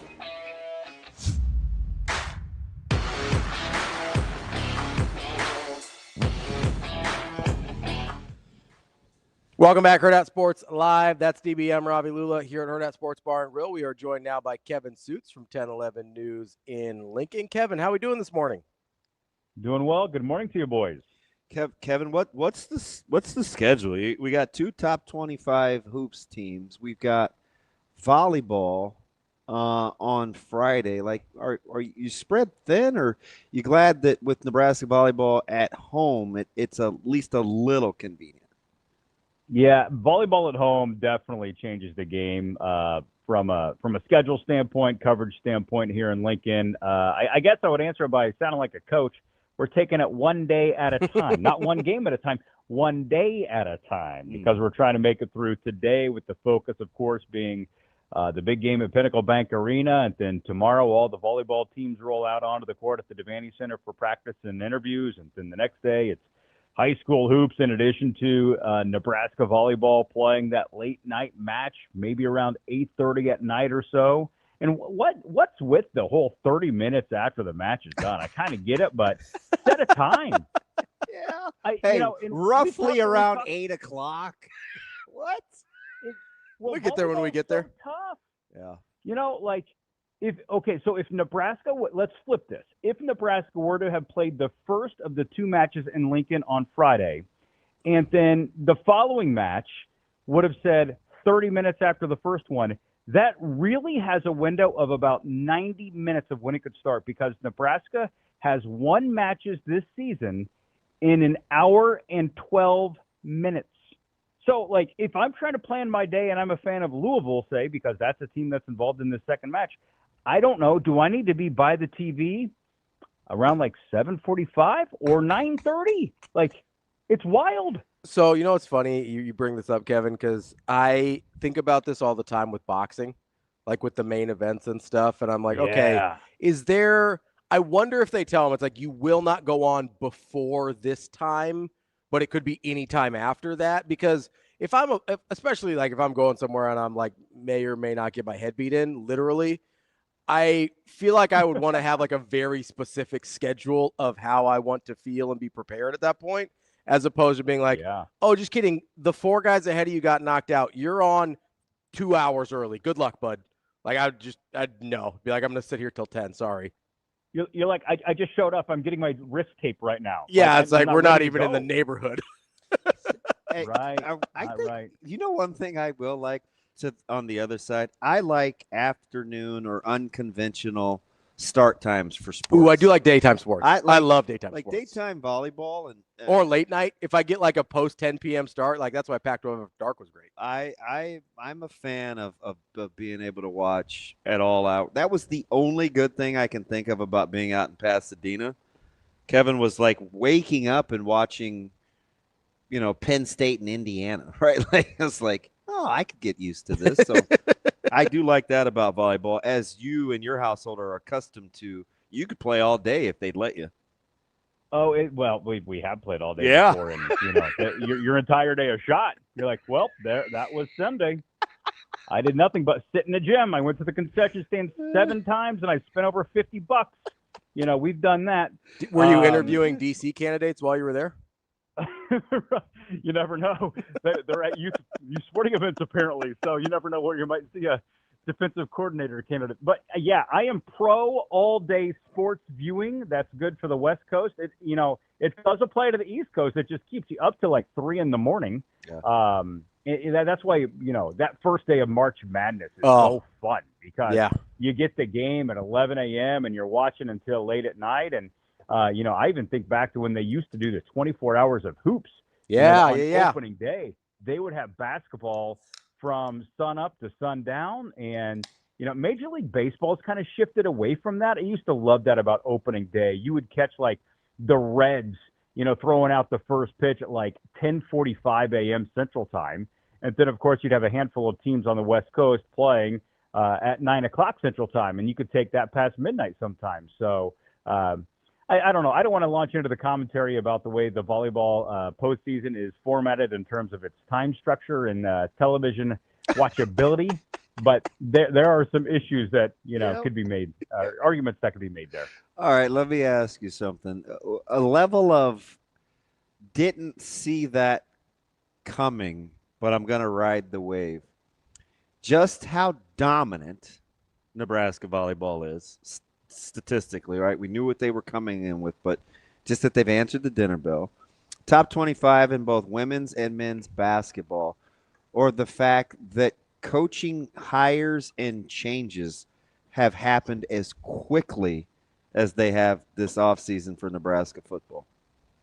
Ooh, you hit me with like a multiple choice question, so you've got my brain working a little bit here. I'm gonna eliminate volleyball because I don't think anybody's surprised that they're 32-0 and in the Sweet 16, so they're out.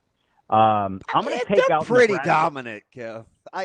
Yeah, they are, but they're really good. I mean, look at who they have on the team. Yeah, that opponent's hitting percent. Like, pick a weird analytics stat, and it's like, wait, what?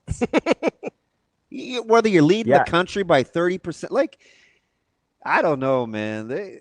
I thought they were good. They're incredible. They are incredible. You know, last match in the tournament, they hit 265, and everybody acted like they hit 081. It was wild. Like, no, 265 still will play. That wins you a lot of matches. Yeah. Okay, so back to your question. We're taking out volleyball because they're so good. We're not surprised that they're in the Sweet 16. I'm going to eliminate Nebraska women's basketball because I had a feeling that this team, just the makeup of that team and the style Amy wants to play, they've got some shooters. So I'm not surprised Nebraska women, and their schedule hasn't been overly challenging early in the season. I'm not surprised that they are 10-0. So that leaves me with Nebraska men's basketball being ranked in the top 25, or just the furious last 9 days of Nebraska football without a game and things happening. And I'm going to take that because it's not like it was a train wreck of a regular season. They went 7-5. Huskers reach a bowl game. Things did kind of come unraveled late in the year, and that prompted some of the changes. I guess I didn't see the volume. I didn't see 3 guys getting dismissed, you know, when we were leaving Memorial Stadium following the loss to Iowa. And he's not dragging his feet either. I think that's probably it. It's like, you know, John Butler got fired on Monday, and that was like, whoa, okay, I guess we're not messing around.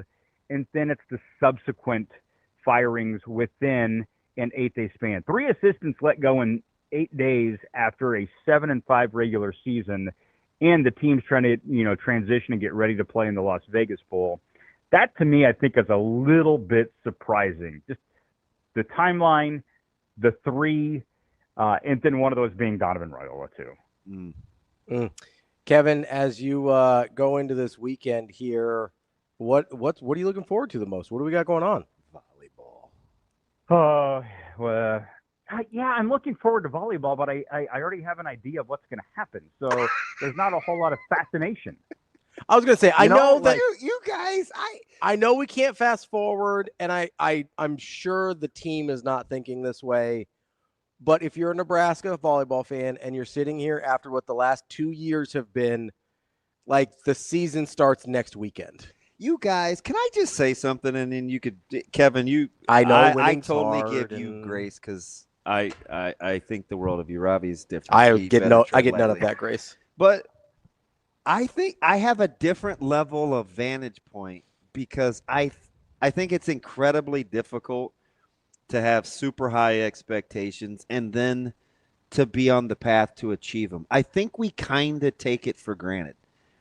95 was significantly more difficult for me than 94 because of the day-to-day stay sharp kind of thing.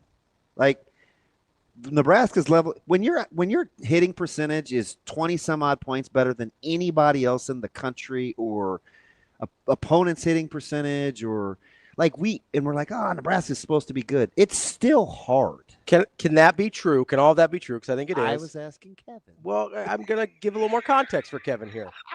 Can that be true? Thank you, Robbie. Oh, give me some depth here. Can that be true for the team and the fans and for everybody? And it also be true that until they get past the point that they stumbled the last 2 years, when we also thought they were very good and very dominant, correct, and done that it doesn't really resonate for us until they get over that point. Yeah, I think you're right. And I don't know if the way that we look at that question has changed over the course of the season, the dominance of it. Mm-hmm. If Nebraska's winning in 4 sets and, they have a bunch of deuce games over the past 3 months, then maybe it's like, yeah, let's just get to the Final Four and see what happens. But no, it's the fact that they have won so dominantly. And I'll share this with you guys too. I can't tell you the number of interviews I've been in this year with Nebraska volleyball, either players or coaches, and the phrase championship or bust comes out of the interviewee's mouth. That is wild to me. It's crazy. They've attacked it head on. They don't hide behind it. Sometimes, there's the elephant in the room, and both the interviewer and the interviewee kind of has to tap dance, and you're like, I don't know how I'm supposed to approach this question. And then you get the body language and the verbal message of, I don't know how I want to say this because it might get misinterpreted. No, everything is out on the table. Bergen Riley will say, we know Danny has championship or bust expectations this year, and she's handled it well. We know we have championship or bust expectations, and we keep coming in every single day trying to get better. It's like, that's this team. It's like, I don't want to call them the dream team of college volleyball, but kind of the way that they have carried themselves and performed, like they've been a little bit of a dream team. There was a team, I think this was 2008, Penn State went the entire year without losing a set. And I want to go, and Nebraska took them to 5 in the national championship. Maybe I'm wrong on that. Maybe it's Final Four. Yeah, I think it was the Final Four. I need to go back and do a deep dive on that Penn State team. What was their messaging? How did they carry themselves? And, what were some of the narratives surrounding that team? Because tell me the last college volleyball team that has operated at this level of dominance. And I think that I would have to go back to maybe that 2008 Penn State team. In Nebraska, they pushed them in the Final Four, and that's pretty remarkable. So it just because you can get to the Final Four and have dominance, it doesn't make you immune. And I think that's maybe one thing that this team has they've continued to level up. And even when Danny said last week, we didn't have a very good practice, we're like, okay, so your not so good practice is probably like a desired practice for 99% of college volleyball teams, across the nation. So, I'm looking forward to Nebraska volleyball because I've said all along, make sure you enjoy the ride because this team is pretty special.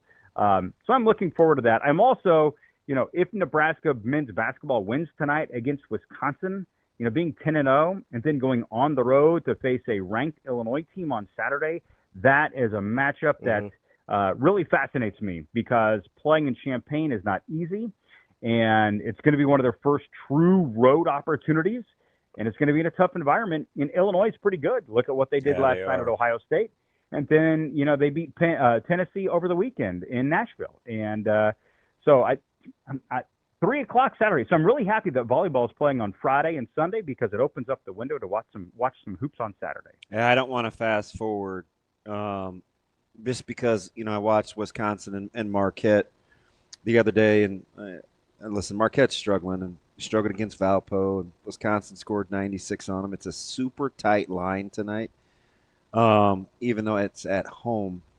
But the weird thing about Illinois is I'm pretty tempted. We've talked about this for the last 10, 12 days on the show, Kevin. I'm pretty tempted to put Illinois in the Michigan State, Purdue, Michigan discussion. Most the smarter people, which is just about everybody I talk to, won't let me do that yet. But by the end of this season, and I get, Underwood and the coaching prowess and what has come with expectations in Illinois, by the end of the season, they're going to be in that discussion. That is a really, really good basketball team, and they're only going to get better. But, man, if Nebraska gets by Wisconsin tonight, I think I'm going to allow myself to think, you know what, this stuff is portable. Because it looks like it's portable on the surface. I just haven't seen it. As the competition obviously ramps up, I'll know more. But it appears that their ingredients are portable, right? Well-defined roles. They defend. Rienk Mast, I think, is going to be a tough matchup for just about anybody he sees. Like, it seems like what they're doing is portable. I would agree with that, just because, like you mentioned, there are a lot of the roles thing can't be overstated, right? The fact that Sam Hoiberg doesn't need to score to be happy. Cale Jacobson does not need to score to be happy. My question is, as they get into the Big Ten, the defense of the opponent is going to get a little bit better, and there's going to be close games. Who's getting the ball in crunch time? And it can't just be we're going to give the ball to Rienk. You have to have option B, and I would assume that's Price Sanford. Can you score in crunch time? And I think one thing that's going to be really important tonight against Wisconsin is you have to limit second chance opportunities. Can't let them get offensive rebounds because if you give them extra possessions, then it's going to be a really it's just going to be tough to try to beat the Badgers in that regard. But what helps, I think, with this matchup, I would think the coaching staff would feel the same way, is I think Wisconsin is a little bit similar to Kansas State. John Blackwell, he's a bucket. So is PJ Haggerty. I think that there's some carryover for what they did against Kansas State to Wisconsin. Good guard play. So that's where my confidence lies with this Nebraska matchup tonight against Wisconsin, is the fact that I think the Badgers mirror Kansas State a little bit, and also they're at home with all this momentum. And I think the crowd is going to be really charged up. 8 o'clock tip-off, Wednesday night, Pinnacle Bank Arena, Huskers coming off the win against Creighton. So it's got some really special ingredients for this to be a fun night in downtown Lincoln. We cry about volleyball start times. Can we stop having games at 8? I hate the 8 p.m. tips. I hate it. I hate it. Is that an old man take, Kevin? Because what's wrong with 7? Can I get it in a different window? I'd watch a 6. What? Are you cool with that, Kevin? I'm totally cool with it. Florida UConn last night got done at like 10:30, guys. That was awesome. Which was an unbelievable game. I told Ravi this morning off air, I said, Florida, I have to give them a pass because of their schedule. They've lost to some really good teams. But, man, UConn is a monster. with how they can. And solo ball might actually be good. To be determined. Hold off. To be determined. Guys. More games. Listen, I don't know. I'm mortified. You two have been in lockstep this entire segment. I'm gonna go pout. Like, great minds think alike. Also, like you need to get over the 8 o'clock start time, DB. I mean, that's totally fine. Okay. I mean, it gives you more basketball deeper in the night. You can actually turn on the local news right after that game is done. So thank you for your viewership. I would, I'm. I don't even know why I'm crying. It's not like I'm asleep. I was gonna say you don't sleep anyway. What are you talking about? Well, it cuts into my bad binging hours, right? I can't start until after 12. That's true. You can't watch weird Russian Rambo until all the games are over. I'm on this. I'm on this new series, Kevin. It's called "It's All Her Fault." So some son gets kidnapped. I'm all in on that. Well, God bless you for having time to watch some weird show like that. But anyway, like, I don't know why all the games have to start at 6 and at 8 o'clock. The Big Ten and the Big Ten Network, I really appreciate that they start games at like 5 and 5:30. Sometimes they have weird start times, but it staggers them. And that would be my push for the scheduling of college basketball, because we like to flip, right? Especially if you can quad box now with YouTube TV. I just wish they'd get bigger windows, because games aren't over in 2 hours. No, they're never over in 2 hours. I'm fine with 8 o'clock starts, but not everything at 8 o'clock. Give me an 8:15 in there. Give me a 7:45 in there, because then we can kind of come up with a college basketball red zone kind of thing, because you're going to get one finish to the next finish. And sure, if this ever came through, the very first day, everything's going to be a 35-point game and no one wants to watch the finish anyway. That's the way it would go. All right, Kevin Suits, 1011 News in Lincoln. Smartest guy we've talked to all day.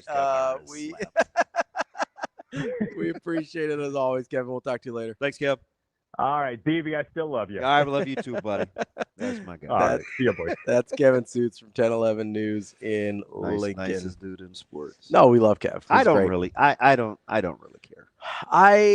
So I do try and sleep at least a little bit like a normal person. So did I group text you guys? I think I wanted to shut it down last night. I don't think was you messing with you guys. sent anything after.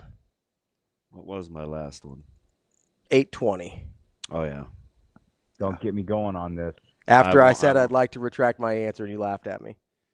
Yeah, because you were getting grilled. Not really. What do you mean by grilled? Like nobody was not in the group chat. No, I was watching it unfold real time, and yeah. I was like, "Do you want that take back?" It was kind of your take to start. It was not a rhetorical question necessarily. It was a leading question. I could tell how you felt about it. Just was curious. Thought I'd ask. Oh, all right. Well, we're gonna ask somebody else next. Nick BAHE. That's a good guy. It's a good guy to ask. My favorite. It was that. I can ask him about everybody. Yep. And we will. John Jankenheimer Smith at Hofstra, and he's gonna be like, "Oh man, you know what? Oh I man, can't believe he's only shooting 38%." Jankenheimer, better shooter than that. When he comes, DB, when he comes off those down screens, man, I'm like, Nick, it's Hofstra, and he's gonna be like, "Yeah, I know. This is what I love doing." Yeah, that's like you with college football or Pac-12 rowing, apparently, or even college basketball. Because you know who I want to know about? Who? I have to ask my man about Iowa. Big Iowa guy. No, I'm not. I'm looking to see where Nebraska can get in the standings. Yes. Okay, where they can fit in. Yes. Who they can leap. Yeah. That's DB. I'm Ravi Lou. We'll have Nick BAHE coming up next. Talk a little college hoops here on Hurrdat Sports Live. As it relates to us, I've addressed one thing. We've let 3 coaches go. Don't foresee letting anyone else go. Obviously, Coach Butler, I discussed with you guys. Donovan Raiola, who worked his butt off for us for 3 years, an amazing man, great football coach. Made the decision to go in a different direction, just as we try to take another step offensively and just kind of go in a different manner. But I have to thank him for all that he's done, and no one's worked harder. And very appreciative to him, and then let Terry Braden go as the defensive line coach. And so we're actively pursuing what we'll do defensive line-wise. Thank Terry for his work and his time here.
I thought the preparation that we had all week really led to the really the full game, the 40 minutes. We worked on our starts a lot over the week, and I thought that carried over. And it wasn't only the first half start. We talked about the second half start, and we done a solid job with the second half, with the exception of the New Mexico game, where they came out and threw a haymaker at us, and we finally recovered in the last 10 minutes. But we talked how important it was to get off to good starts. Out of the gate, the first 5 minutes of both halves, and it was 15-2 in the first half. It was 9-3 in the second half, and we pushed that lead up to 20 pretty quickly in the second half, and then we just kind of survived and hung on from there. So, that just shows you what happens when you can come out and get off to a good start. You build yourself a cushion as opposed to having to climb out of that hole, which is a dangerous game to play. It's going to be very important again tomorrow. I anticipate a crowd very similar to what we had against Creighton, which was a huge factor, I think, in our start and for the energy that was in that building. I really do think that helped us all the way along.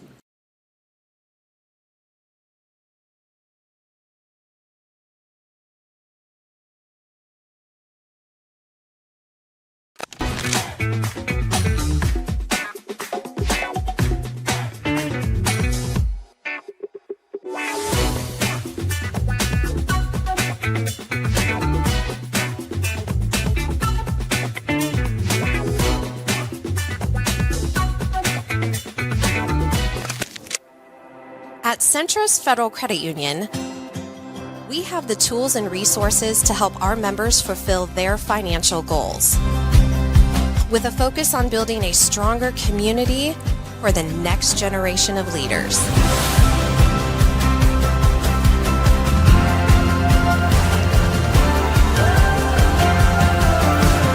Centris Federal Credit Union. We are where you are.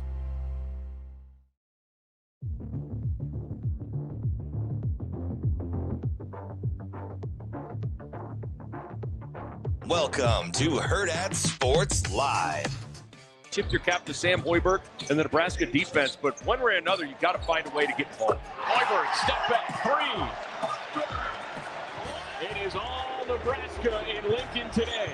And that's got to be priority number one if you're going to chip away at this thing. Wow. Bucket and the foul. Braden Franger out of Lincoln. Hitting the deck, getting the points, and taking control for Nebraska. The redshirt freshman getting downhill, just a little snake dribble. He's left-handed. He gets to that strong hand. Chance for three to Hardway. Welcome back, Hurrdat Sports Live, presented by Centris Federal Credit Union. That's DB. I'm Ravi Lulla here at Hurrdat Sports Bar and Grill. We are joined now by the one and only Nick BAHE, basketball analyst for Fox Sports 1, Westwood 1, Peacock. Did I miss any? For Hurrdat Sports. For Hurrdat Sports, there we go. That's our guy. Nick, how you doing?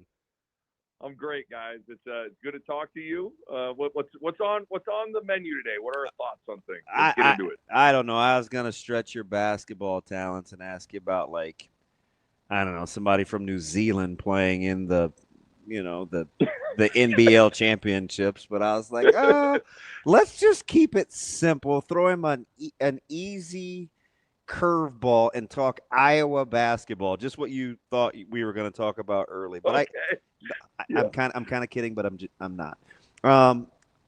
On the heels of Iowa, talking about Nebraska, right? You're like, DB, get to the goddamn question.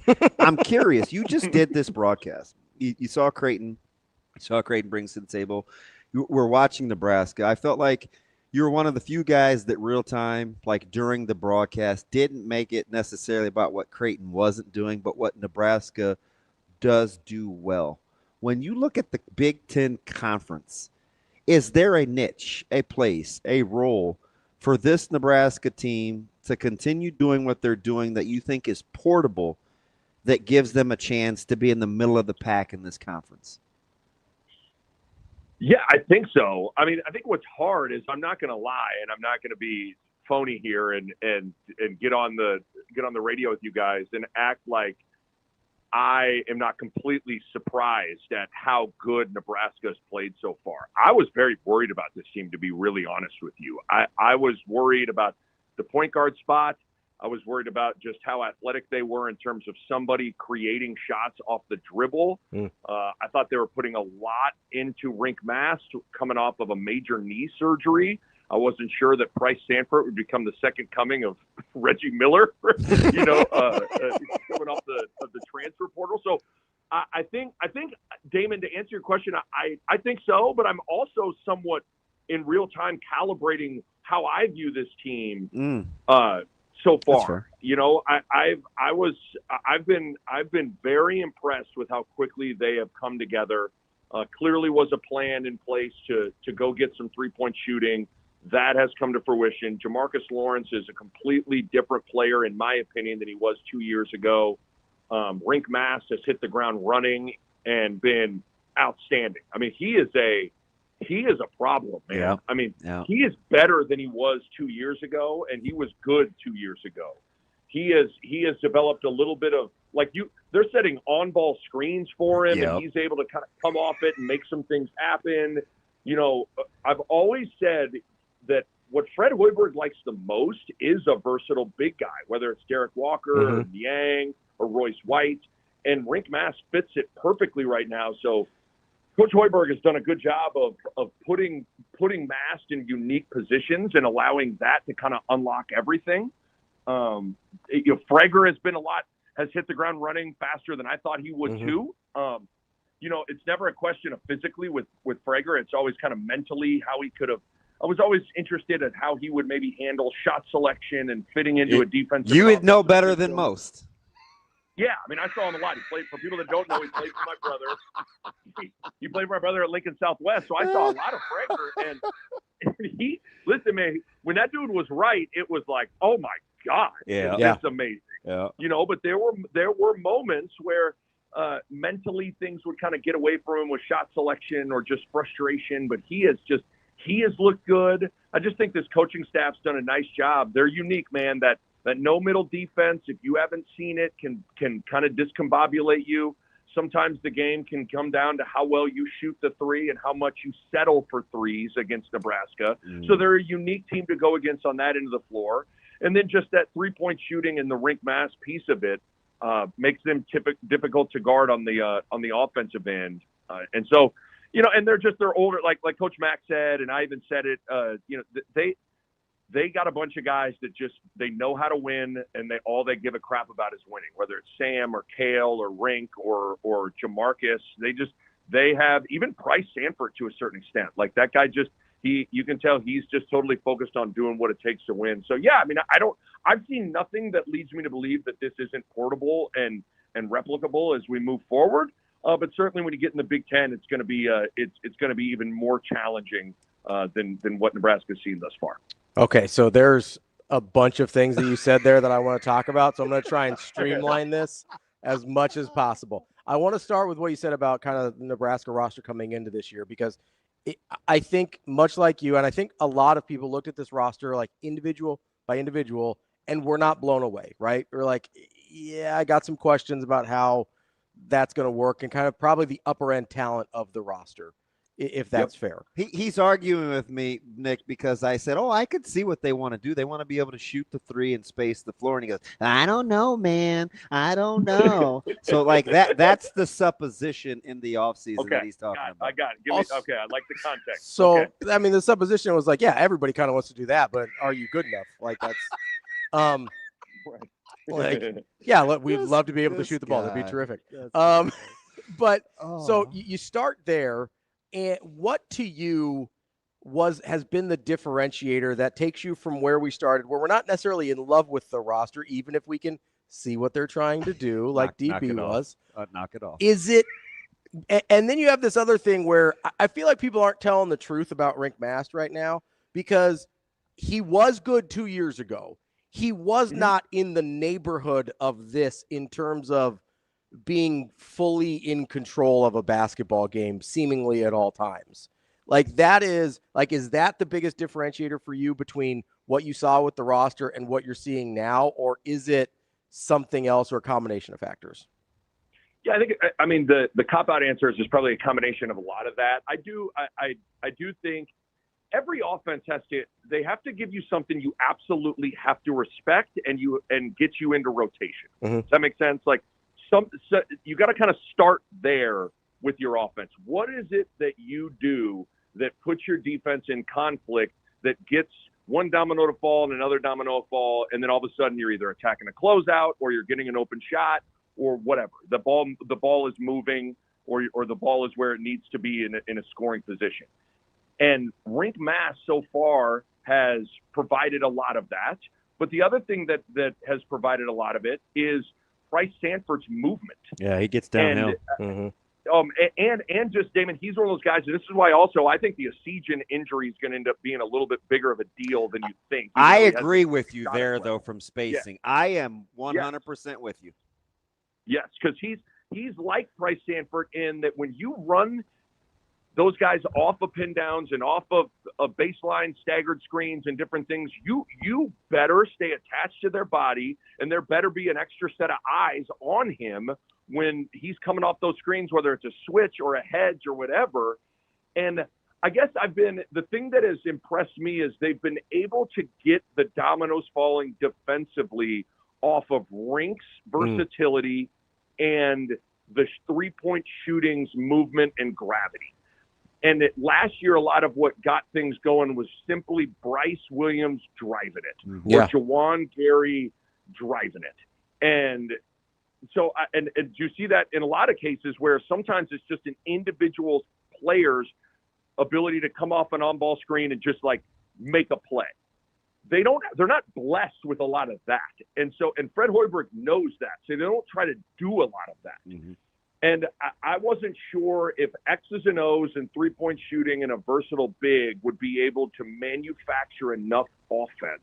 And so far, I stand completely corrected.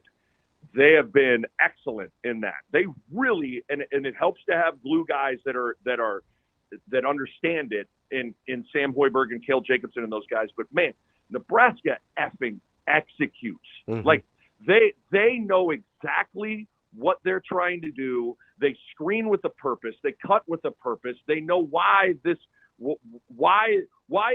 two-way go on a Bryce Sanford come up a pin down on one side or a staggered on another side, and what if the defense handles it this way, how they're supposed to react and read it. Everybody completely understands that, and that's what's allowed them to kind of flourish offensively. And I feel like when you watch Nebraska, they are absolutely, and it's cliche, but they are that classic, like the sum of the parts is better than the individual pieces. And sometimes we get too caught up in individual pieces. You know, like you look at like a Rutgers last year. It's like, yeah, I see Ace Bailey. I see Dylan Harper, like ballers, right? That team sucked. But like, okay, we're not playing 2-on-2. We're playing 5-on-5 in Division I college basketball. And this is not a shot at Dylan Harper or Ace Bailey, but I'm just using them as an example. as how sometimes we can get too caught up in top-end talent and individual pieces and forget that you do play basketball 5-on-5. And it's about how the whole picture looks. And when I watch Nebraska play, the whole picture looks pretty darn good. And I think a lot of it is just they have a complete understanding of who they are, what they're trying to do, where their bread's buttered, where they're where it's not a good situation for those guys. It is, and you contrast that with like Creighton, for example, and they're still searching for that. But I know that was a long answer, Robbie, but that's kind of how I have been digesting it so far. That's why we like talking to you, though. We like in-depth answers. And listen, it's me and you, so we're going to talk fluidity, right? That's the thing. Because it'll give you. I want to talk about the conference too, and especially as it pertains to Wisconsin tonight, because they can score. And you're talking about the sum of the parts, and I do want to talk fluidity and how they so defensively.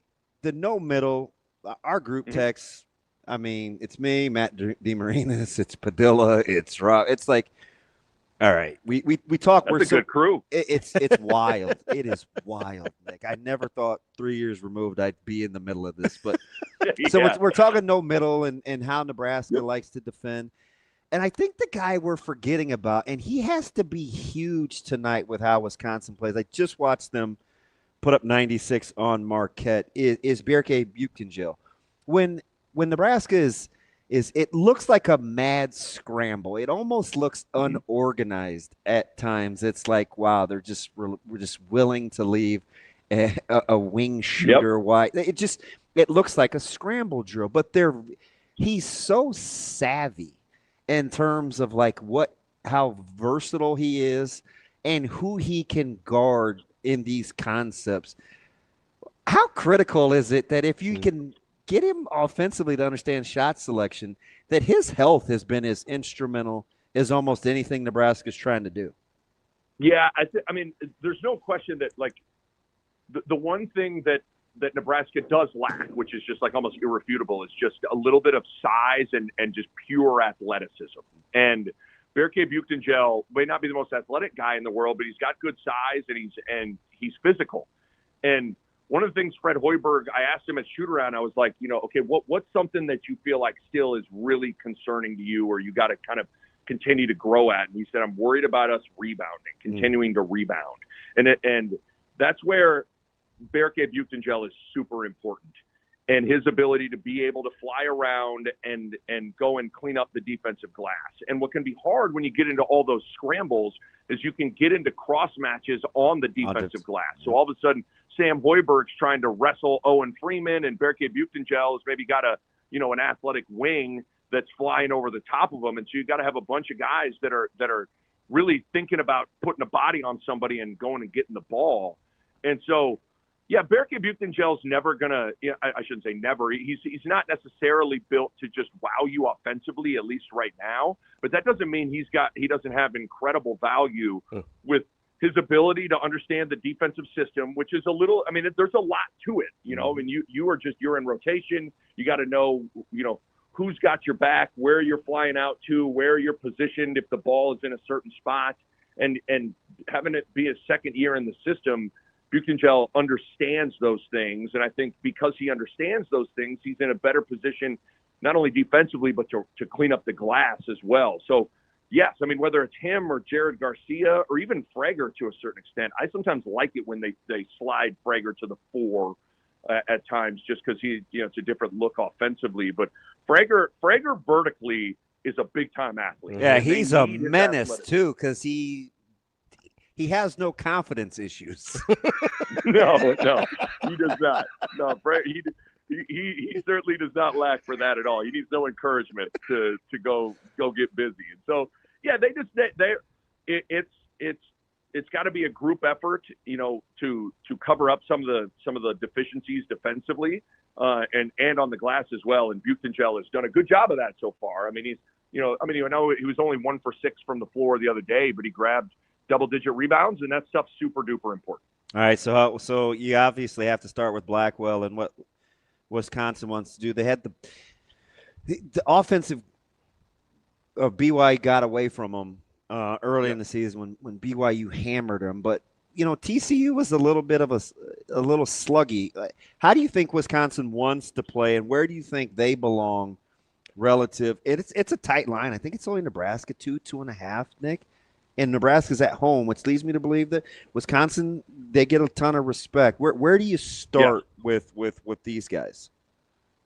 Well, I mean, anytime a team plays Nebraska, you start with the 3-point line, but I also think you have to start there with when Wisconsin plays really anybody. So it's not necessarily just a matchup-specific thing, but I think it's one of the evolutions in the ways that Greg Gard and the Wisconsin identity has evolved. I think they kind of they came to a realization a couple of years ago, like, you know what, this walk the ball up the floor and try to beat everybody 55-53 just I always like I love the Sam McEwen analogy he uses with Iowa football, where it's like Iowa's like gravity. They pull everybody to them, and that can be good teams or bad teams. And I think Wisconsin was a little bit like that on the basketball court. And so I think with Wisconsin, it starts with their 3-point shooting. And Blackwell has certainly kind of seemingly taken that next step into being kind of that number one scorer. I like the two guard additions, though, in Boyd and Andrew Rohde. I mean, Rohde, once upon a time, he was at St. Thomas as a freshman, and Greg McDermott was drooling over Rohde. They wanted Rohde bad when he hit the portal a couple of years ago, and he ended up going to Virginia. But Mac really liked the versatility of Rohde. He was like, I think he could kind of be like a little Gibbsy that's kind of got a 3-point shot, too. And so I think they've done a good job finding the right guys. I mean, So it starts there with Wisconsin, their ability to spread you out and shoot the three. They're kind of similar to Nebraska in that regard. Nolan Winter's a versatile big, kind of like Rienk Mast that can step out and shoot it a little bit. He's skilled and can pass, and they got guys that can spread the floor and shoot it. So to me, when I look at Wisconsin and the new version of them, the 3-point shooting, and then because of the matchup, it's going to be super important. I mean, Wisconsin, they make 11 threes a game. They're top 20 in the country in 3-point field goals made per game, just like Nebraska is. Dude, they score 88 a night. No, it's kind of not. It's people have to kind of recalibrate how they view Wisconsin. This is an offensive-minded team that wants to kind of outscore you, and so. How comfortable Nebraska how uncomfortable Nebraska can make them offensively is going to be important. I mean, you remember last year, they that was one of the poorer performances in Madison last year. Wisconsin just hammered Nebraska at their place a year ago. So I mean, they understand what this defensive system, what you have to do against it, and so we'll see how well Nebraska can take away the paint in the middle and get back and contest and run certain guys off the line. All right, Nick, I want to go a little national on you here. I want you to stop me when I hit a team that cannot win a national championship this year, okay? Oh, boy. Okay. Arizona, Michigan, Duke, Iowa State, UConn, Purdue, Houston, Gonzaga, Michigan State. Are you stopping me on Gonzaga? I like Gonzaga. I'll stop on Michigan State. I'll Okay. stop you at Michigan State. Would you add anyone else that was not included, like a BYU, Illinois, Bama, anybody like that? Maybe would you give Florida some grace because of their schedule, or Illinois because of their upside? Yeah, I was going to say I'm not ready to. Florida's lost some close games to some really good teams. That schedule is sick. Schedule's ridiculous, man. It's Arizona game to start the year could have gone either way. The last night's game against UConn could have gone either way. Their front line's so good, and you feel like those guards are going to continue to kind of round into form. I'm with you, Damon. I would probably, if there's someone we didn't name, I'd probably throw Florida in there. I have seen Illinois in person, and I really, really think they got a chance. I wonder how tough they are at times defensively. But offensively, it's just ridiculous how much margin for error they have. Where they have 6-7 guys that can all score 20 points in a game and beat you. And so I really like them. Michigan State, I saw them against Iowa, and I'm surprised how I was easy very- they hammered them. Oh, they crushed them. Yeah, they. I think it was a little bit of a wake up call for Ben McCollum in Iowa too. You know, I mean, I think they kind of felt like, and to McCollum's credit, you know, they have not had they've been able to kind of do what they do every game and be okay. This was the first time I think they realized they were a little physically outmatched, and it was going to be hard to try to out physical or just play Jackson Kohler one-on-one in the post. They probably needed to do some different things. I just always worry about teams that really struggle to shoot it from three. Yeah. You know what I mean? Like, Yeah. I just have a hard time really wanting to get in bed with those teams. And listen, Michigan State was one of those teams last year, and they get all the way to the Elite Eight. So I think they're one of the few teams that, although they don't shoot it well from three, the way they defend, the way they rebound, the kind of culture and identity of that group allows them to overcome some of that stuff. But I would say they're the one, Robbie, where I'd probably stop you there. They got to prove it to me in terms of 3-point shooting before I put them with those other groups. But it's pretty amazing that you listed that many teams. I mean, it's probably ridiculous. Like, I would say we're like it's 10 or 12 probably teams wrong. in, basically. Yeah, you know, I mean, that's probably wrong, right? You know, But like, I don't know. I mean, I don't know. I mean, I'm at not this sure I point, disagree. I know. I mean, I just don't know. I've just been so impressed with so many teams. I just have been. I watch Iowa State and what they did at Mackey, and I'm like, God dang, you know, like, you know who I really like on their team is Killian Ture, the point guard. I thought you were going to say Jefferson. Oh, I love Joshua Jefferson too. I mean, no, He's silly. He's outstanding. He really is. I mean, he can post, he can shoot, he can do a lot of different things for them. I just think when Iowa State, they're defensively, they got to disrupt you, they got to turn you over, and you need somebody to get the party started when that's the case. Mm-hmm. And that's typically whoever's on the ball. Yeah. And damn, it's like Toure is heaven sent for how TJ Otzelberger wants to play. And he compliments So I think Lipsy. And he compliments Lipsy, so Lipsy can kind of not save himself for offense, but he doesn't have to be, you know, he doesn't have to be the guy to get the party started on the ball, because that takes a lot of effort to really dog the ball for 40 minutes. And so, yeah, I like that group, man. I mean, there's just this is a deep season and it goes without saying, but I mean, the freshmen are just like it's a joke, guys. Like, it is a joke how good these freshmen are. When Caleb across Wilson the is board. the fifth or sixth freshman you mentioned, it's probably pretty deep.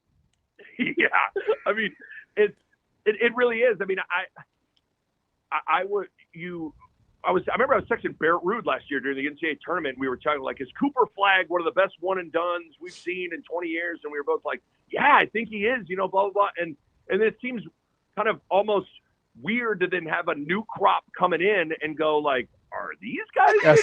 You might have Literally, four like, guys that could have gotten taken ahead of him. Yeah. Right. Hey, legit. Like, legit, man. At least three. I mean, DeBonta, Boozer, and Peterson for sure would be in that conversation. Yeah, like, I mean, you saw what DeBanza did last night, and then I was able to see Darren Peterson in person when one of the early games that he actually played in against Green Bay, and I was like, jaw agape the whole. I was like, is this real? 6'5", strong as hell, totally in command. Like, I was just blown away at him, and then Boozer comes in, and I'm like, look at this dude. Like, this is a freshman that is just. He's going for like 24 a night, and people are telling me they saw that offensively, and I was like, would you knock it off? No way. I know. Well, you know, we talked about how they're setting ball screens for Rienk Mast. Like, they're setting ball screens for Cameron Boozer and, like, slipping Isaiah. Like, they're doing pick and pops with Boozer popping it to Isaiah Evans. Yeah. You know, it's like, oh, my God. It's just – it is – for people that maybe haven't completely – that are listening that haven't turned the page to college basketball, oh, man, you are going to love some of these young players that are across the Pete from Arizona is incredible. You know, it's just it's fun. It's really fun. Who would you take right now, Fears or he goes by Fears Jr. or Braden Smith if you're running the point in this Big Ten this year? I would still take Braden Smith. I mean, I'm a huge Braden Smith fan. I mean, I think he is. Full disclosure, one of my favorite things to watch in all of sports is a great passer in basketball, and Braden Smith's kind of him and Fears are like the last of a dying breed of like true point guards. But I would still take Braden Smith. I like Fears a lot, and I think Fears is really coming along and coming into his own. You can tell Izzo's starting to really like him. He's even thrown out them a Teen Cleaves-ish comparison and just kind of like how they're built and what they play like. But I would still take Braden Smith. Like what that guy in pick and rolls and seeing the whole picture and seeing the skip pass, like and the wars he's been through and the confidence he has. I still love Braden Smith. That's why it sounds crazy after they just got crushed. I'm not so sure that still gun to my head. Like if I had to ride with one team right now to that I'd be the most confident is going to go to the Final Four, it'd be hard for me to not choose Purdue just because of the experience and Braden Smith. Yeah, I didn't want to see Cadeau go. Believe me, I cried as a Carolina honk. But you talked about margin of error, versatility, guys that can get you on a given night. And Michigan doesn't even have to play well offensively because of what they can do to you defensively. Where does Michigan stack up for you? I mean, like really high. They're massive, right? Like that's a big basketball team. Well, how about their number one in 2-point field goal percentage offensively, and their number one in 2-point field goal percentage defensively. So that tells you they are winning the easy basket game every game they play. And it's one thing to be undefeated and win. It's another thing to completely dismantle teams. Yeah. They're killing teams. You see how they treated Gonzaga? They're killing people. Who's an elite physical team. Like that's a gifted, big, strong team. Right. If there is a team across the country that you go, frontline rise, Graham Ike and those, they could probably go hang in there. And no, it didn't work out for him. Absolutely not. I think the two things with it. First of all, Mara is he was at UCLA last year, and when he came out for warm-ups, I was like, you ever see someone so big you feel like you're like, am I having like another stroke? Like, am I seeing this guy correctly? Like, he is enormous. He is. I can't express how big he is. But the one thing Dusty May has done a good job of is he's gotten size that is skilled. Like it's amazing that when you think about Golden and you think about Danny Wolf last year, that was what made that team unique. Mm-hmm. Their versatility on the front line. Well, the same thing is happening this year with Mara and Lendenborg. Like those two guys, they can pass. They're skilled.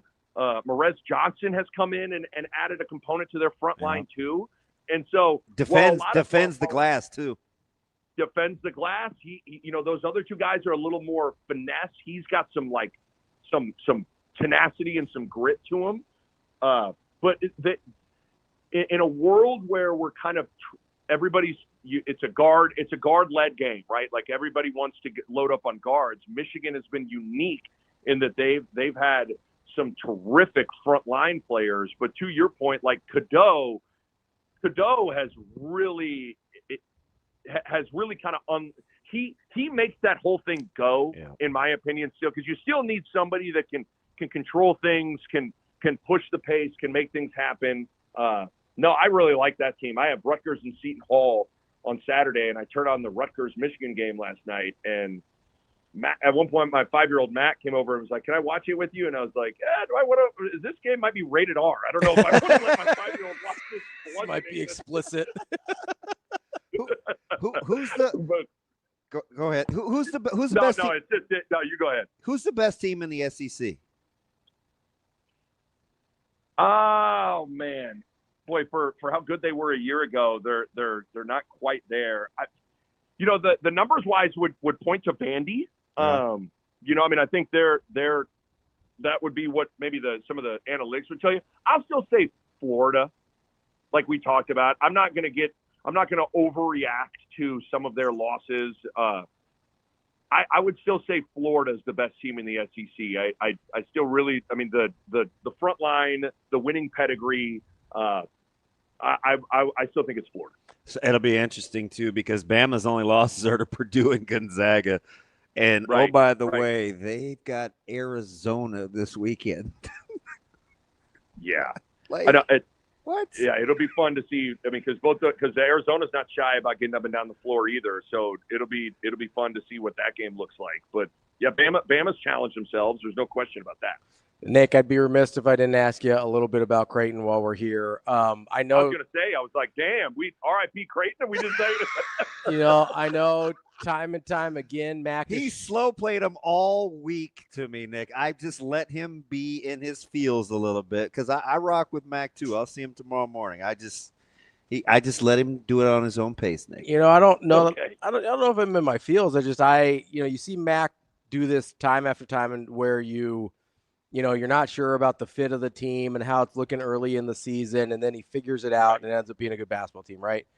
I am having a hard time seeing that picture as the roster is currently constructed and the way it's looked so far. Is there, for you, A, what would you diagnose as the key problem for this Creighton team so far this year? And B, is there an in-season fix in your mind?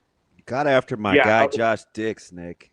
What did I say about Josh Dix? No, Nick did. He's like, you got to be. And that's like. I know. Yeah. No, I got you.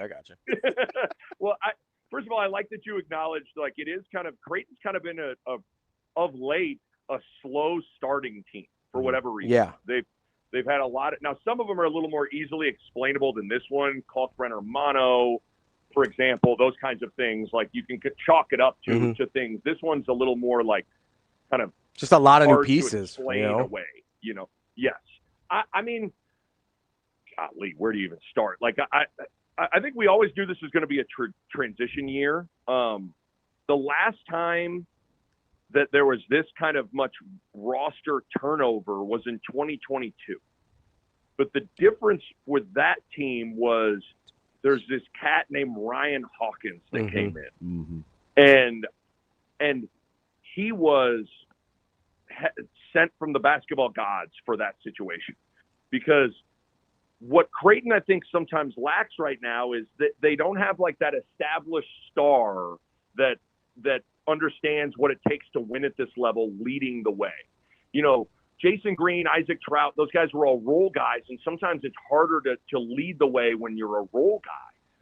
Ryan Hawkins was able to come in and take some winning pedigree and kind of show the way for, an Alex O'Connell that hadn't played, a talented guy, but hadn't played a ton at that point. You had that whole crop of young guys, Nemhard, Kaluma, Trey Alexander, and even Kalkbrenner wasn't Kalkbrenner yet that year. But Hawkins was able to kind of lead the way. And I feel like that's what, to a certain extent, they're missing something intangibly right now, to me. And I look at that. I mean, I'm sure Damon can understand this. Like when I first got to Kansas, I just was like, all right, Aaron Miles, I'm just gonna do whatever you do. Like I'm gonna follow whatever you do in the weight room. That's what I'm gonna do. Whatever you do when we're conditioning, that's what I'm gonna do. However you approach certain drills, that's what I'm gonna do. And he had the winning reputation. He was the man. Like, it was easy to follow him. And this is the first year in a while that there really isn't that guy. And I think they're missing some of that. It's kind of been a perfect storm of injuries have disjointed some things. I'm not trying to make excuses, but I mean, injuries make a difference. No Freeman all summer and fall. McAndrew gets hurt. Greer, they're going to redshirt him. They pull his red shirt. He plays a lot in Vegas, and then he gets hurt. When the reality was, it was always challenging. When I look at this team, the difference between player 3 and player 10 or 11 is pretty small. And while you may go, ooh, that's good because they're all talented and they all can make an impact. Yeah, but it's also hard because you have to settle into a rotation, and it's hard when there's not clear gaps between players 3 and players 10. And I've lived there as a player. It can be hard when you show up to a game and you're like, hey, am I going to play 9 minutes tonight or am I going to play 24 minutes tonight? Mm-hmm. Am I going to get one shot tonight? Am I going to get 11 shots tonight? And all that stuff, you mix in all that, and I think you just have a group that chemistry is still a work in progress. I think competitiveness and fight and just togetherness in terms of, hey, listen, man, we got to dig in and get stops. We got to find a way, becomes problematic. So the intangible things are an issue. And I mean, Nick Graves has got to get it going a little bit. He's shot it poorly. And he was a little bit of a slower, more methodical player when he was at Charlotte. I think he's had to speed up quite a bit. Yes, he's got to play even in the half court. Like, remember how fast Stephen Ashworth played in the half court? Mm-hmm.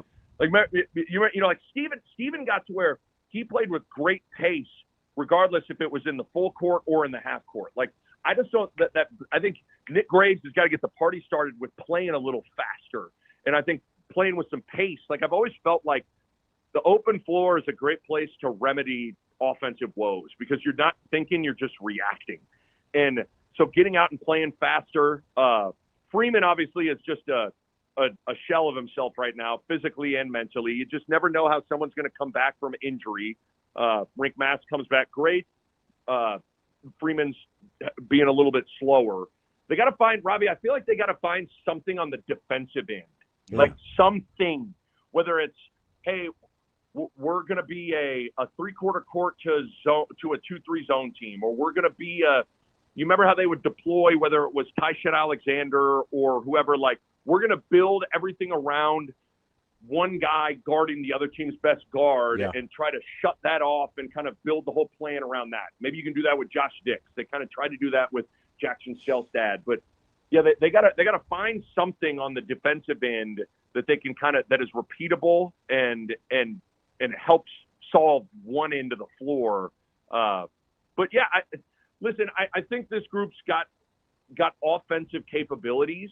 They just got to settle into to a rotation, to some lineups, and I think that'll help. But they got a good stretch here, I think, with a lot of games at home to try to build some confidence as well, because certainly that makes a difference too. You can tell that team at Nebraska was not a confident team at all. That was a team that looked like their spirits had been kind of taken from them, which is concerning, because if your competitive spirit isn't where it needs to be, then nothing matters. So that's got to get on point. I can't believe we're going to end with football considering this fantastic segment. You said something it's just brilliant, where you talked about Miles and model behavior and kind of what I was looking for in the offseason. Nicholas Allen, I said, the thing that Nebraska will miss most from Ty Robinson, do you remember what I said it was, Ravi?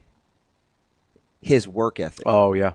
How he practiced. This was before the season even started, whatever. They're just finishing spring. I said, you have to be able to replicate how this guy went to work. If you can replicate that, then the young guys would have a chance, because when you don't have any model behavior, you just talked about it, right? It's like, who do I need to practice like? Who do I want to be like? Who sets the tone? It's like that was what was missing. It is so important and so under talked about.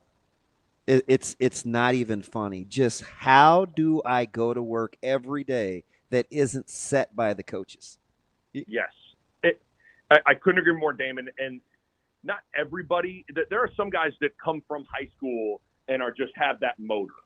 But I would say most, and both you guys coached and understand it. Like, I would say most, even players that you would say play hard and are tough, they don't realize the level that you got to take it to when you go to that high level of Division I football or Division I basketball. And it's more the frequency. They may be able to do it once or twice a week. Yeah, every day. Right. But every day is where the difference is. Yeah, like you think you're playing hard in high school. Mm-hmm. You think you're practicing hard in high school. You think you're conditioning hard in high school. I could go on and on and on, but I think you guys get it. Like, when you get to Nebraska and you are playing in the Big Ten or Kansas in the Big 12 or Creighton in the Big East, like it's just different. It just is. Everybody's talented. Everybody was the man at their high school. Everybody killed in high school. Cool.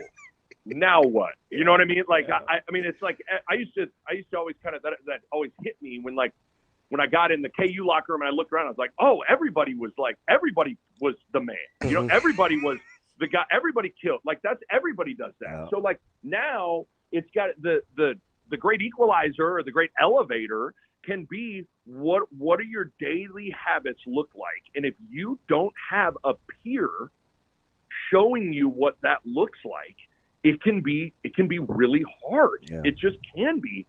And I agree. That totally makes sense on how Ty not being there would have an effect on the day-to-day of things. And I know from personal experiences that's the truth. I mean, I thought like that's a 6-year guy that grind, that knew how to when to work. Sure, we miss the mass and the actual play.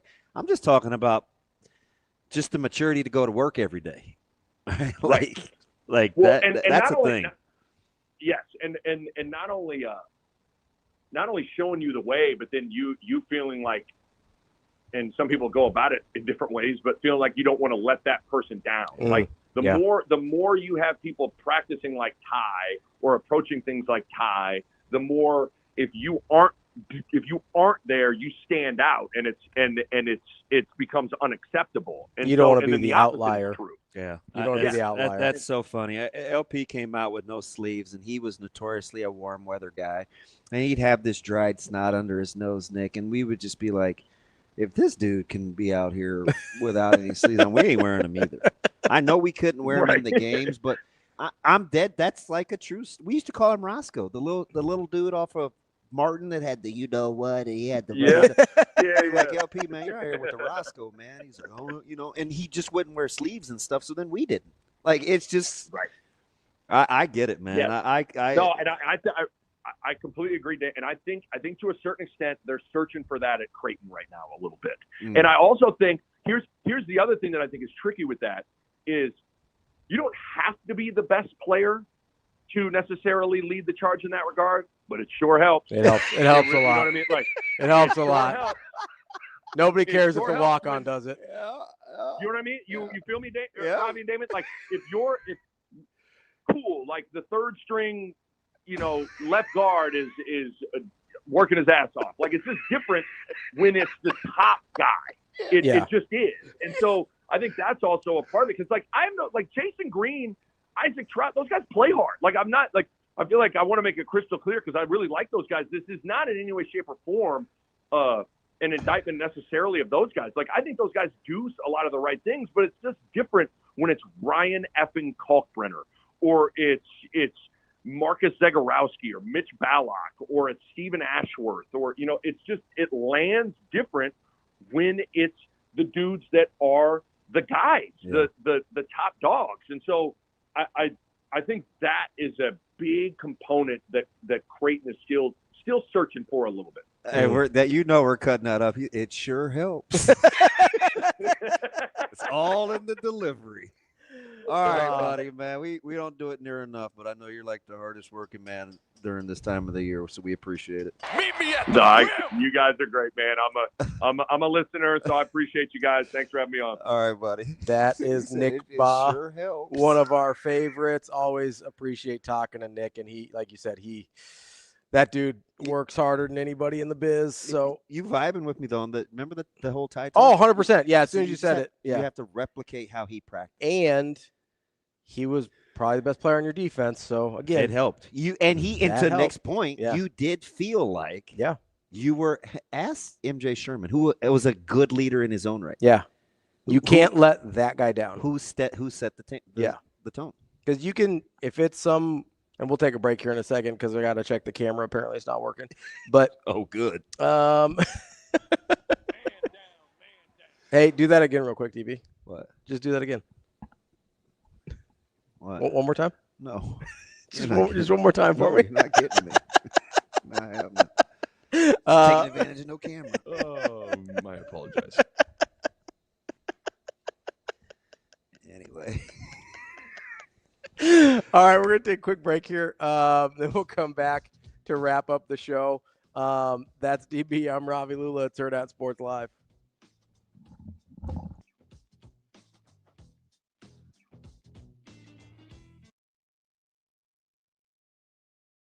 I think that there's a lot of things that went into this. You know, none of the opponents that we've played at this point have looked at our roster and said, okay, there's, 7 different kids that are capable of going for double figures, and so we're going to go to a junk defense and try to pull one person out. And I just think that, we had some easy open looks against their triangle and 2, diamond and 1 early, and we were, 1 pass, jacking up threes. We had 26 3-point attempts in the first half, and I thought we were kind of just playing into maybe what their hands were instead of getting our paint touches, working for things inside, outside, moving the basketball a little bit more, and then taking those good shots. And so I think that's a part of it.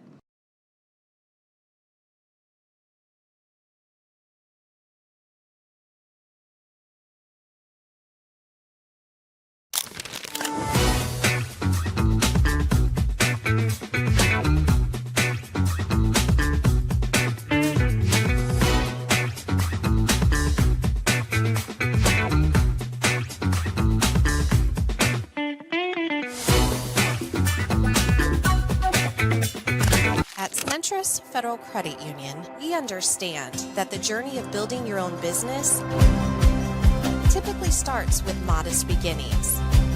With a little help from our team of experts and small business loan offerings, you can take your vision and transform it into a more concrete reality. Centris Federal Credit Union.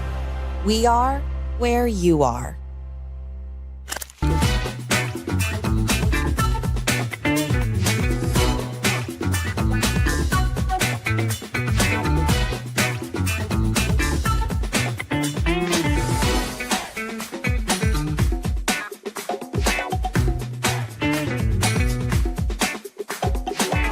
Yeah, I think we need parity. Arizona State is a really good scheme blocking team, and they do a really nice job taking away specific hitters in certain rotations, and so we know they're going to work hard to look at some of our percentages and things like that, and so we have to make sure that we're not one-dimensional. If it's set Ava Martin every ball, I think we're going to have a hard time beating a team that blocks as well as Arizona State does. I think they have 3 blockers over a block a set right now, so it's a huge strength of theirs, and so we hope that when we look at the stat sheet, our set distribution is pretty even, our kill distribution is pretty even, because that means that we're being efficient offensively.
Ravi.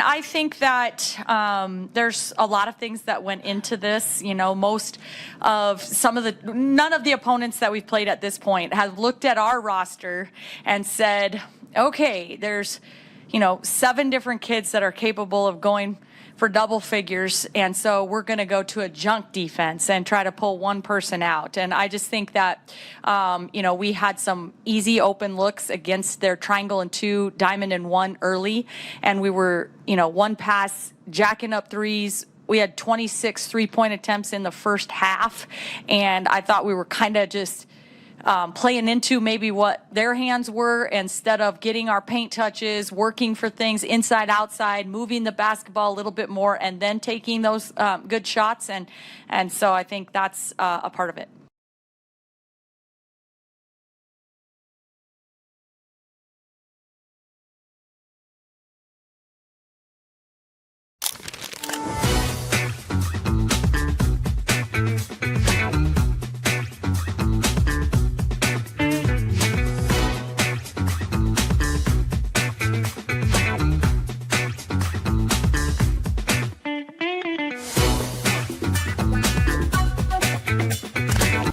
Citrus Federal Credit Union, we understand that the journey of building your own business typically starts with modest beginnings. With a little help from our team of experts and small business loan offerings, you can take your vision and transform it into a more concrete reality. Citrus Federal Credit Union. We are where you are.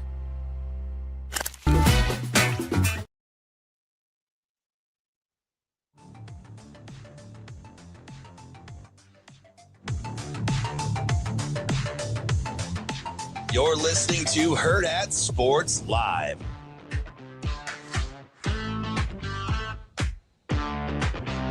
Welcome back, Hurrdat Sports Live. That's DB. I'm Ravi Lulla here at Hurrdat Sports Bar and Grill, reminding you that in just 5 minutes, you can unlock personalized tools, resources, and content for your financial journey, and it's completely free. Citrus Federal Credit Union has free financial education center called Enrich. Go check it out, centrusfcu.enrich.org, and you will find all the resources to help you meet your financial goals. Federally insured by NCUA and an equal housing lender. Go check out centrusfcu.enrich.org today. DB?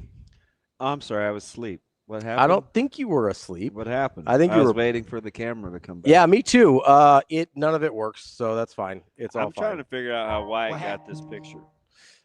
Well, so here's what happened. Is when I kept telling you to do. This is ridiculous. You know how I kept telling you to do funny faces? I was putting your camera up on the screen while that was happening. Why would you do that? Because I thought it was funny, and I was right.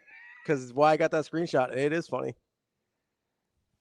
Because I'm a good friend. I'm trying to help you out. At no point in your rambling, incoherent. Exactly. That's why I was singing the songs about Shane being my friend. Well, you have known Shane people like me. a lot longer than I have. All right, let's not get carried away. I don't need You've known much of anything. You've known Shane a long time. Unfortunately. Yeah. Oh, we go on like 20. I am bad, and they know I'm bad. No, you're not, Shane. Here he goes. No, you're not.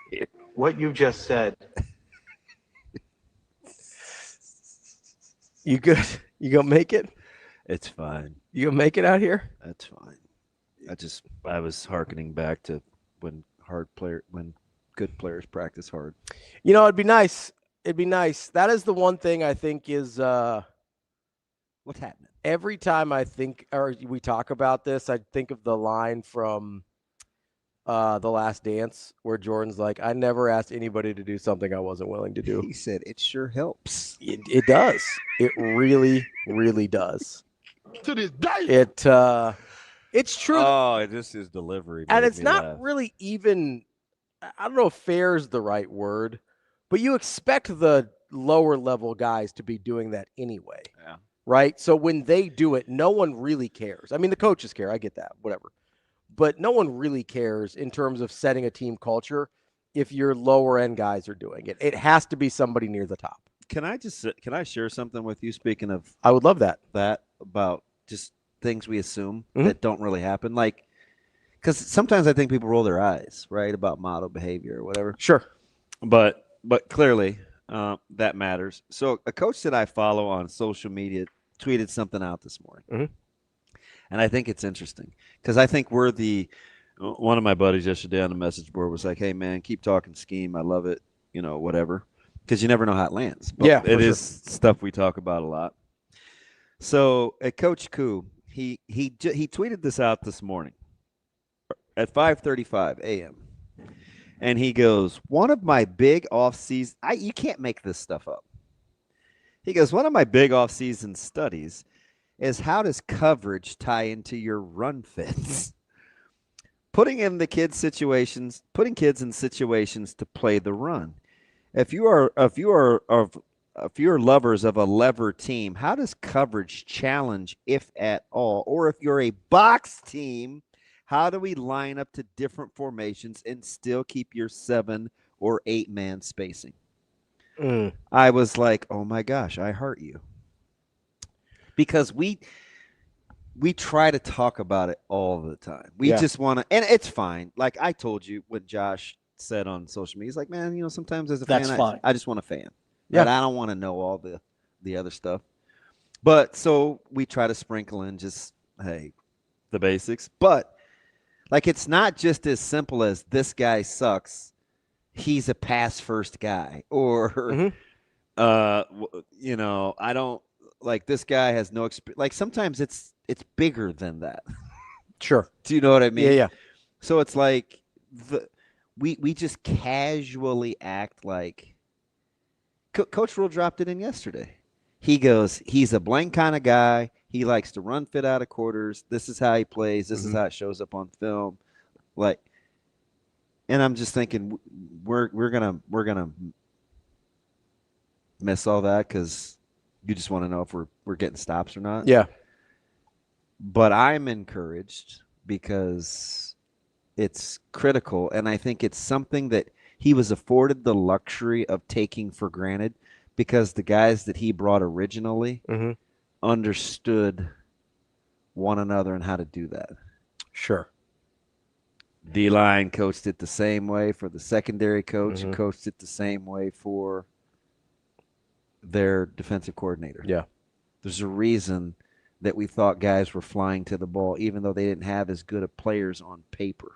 There's also a reason those 3 guys reunited at the next stop, I think.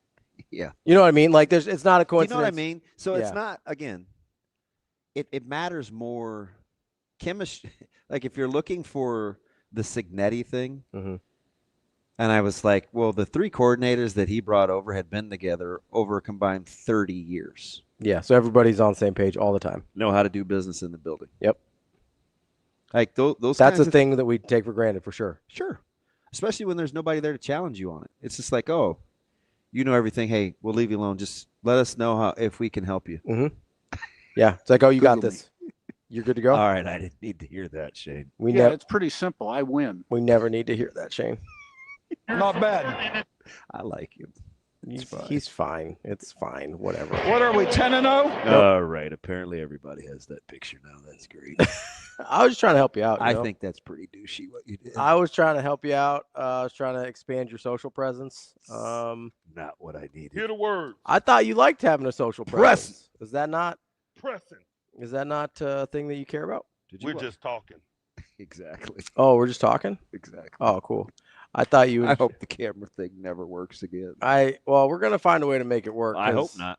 And there's no shortcut to it. I think Sasha she's too will busy do it. today. She's probably in meetings. It might not be today, but it'll happen. Big deals. I hope we don't ever come back to cameras. Well, then you just have to have the nose hair camera like we got going right now.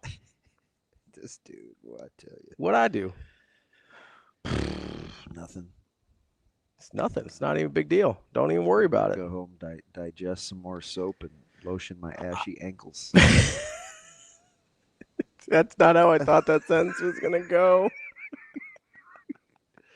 When you started lotion my ass, I was like, I don't need to know that. Ashy ankles. There you go. That's fine. Although I do have to go to next gen, so I do like to make sure that my skin isn't dry. Dude, I had lunch with our guy yesterday.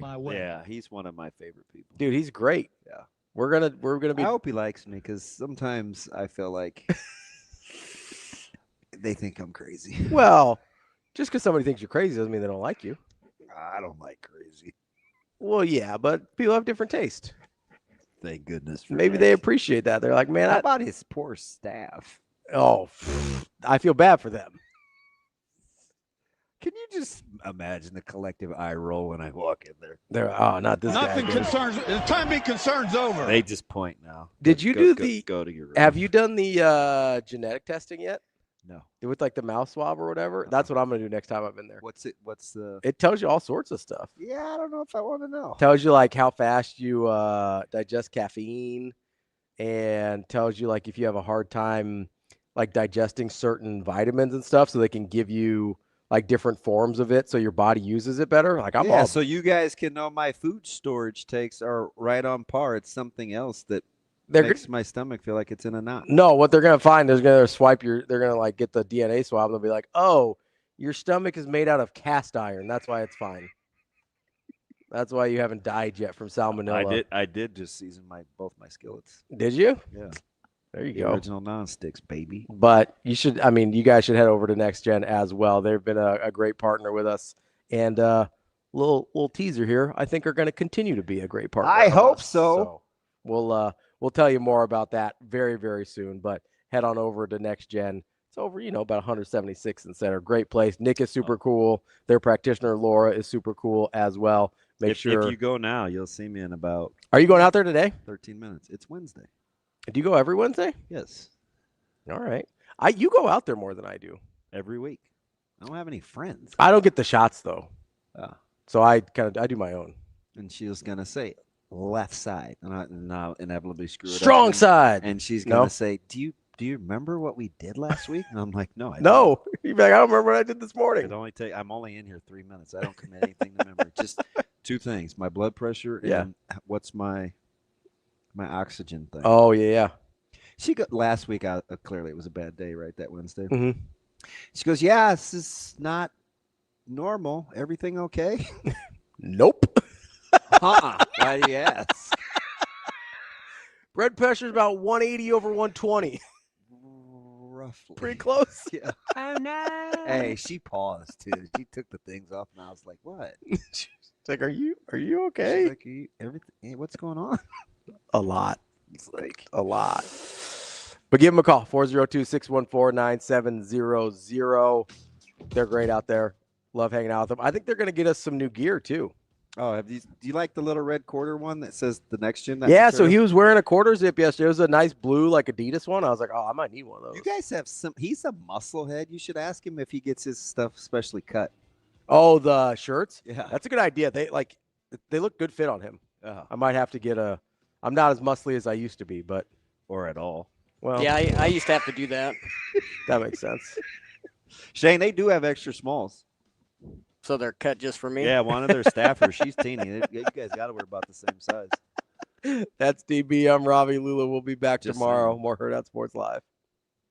See you. Have a good day. Love.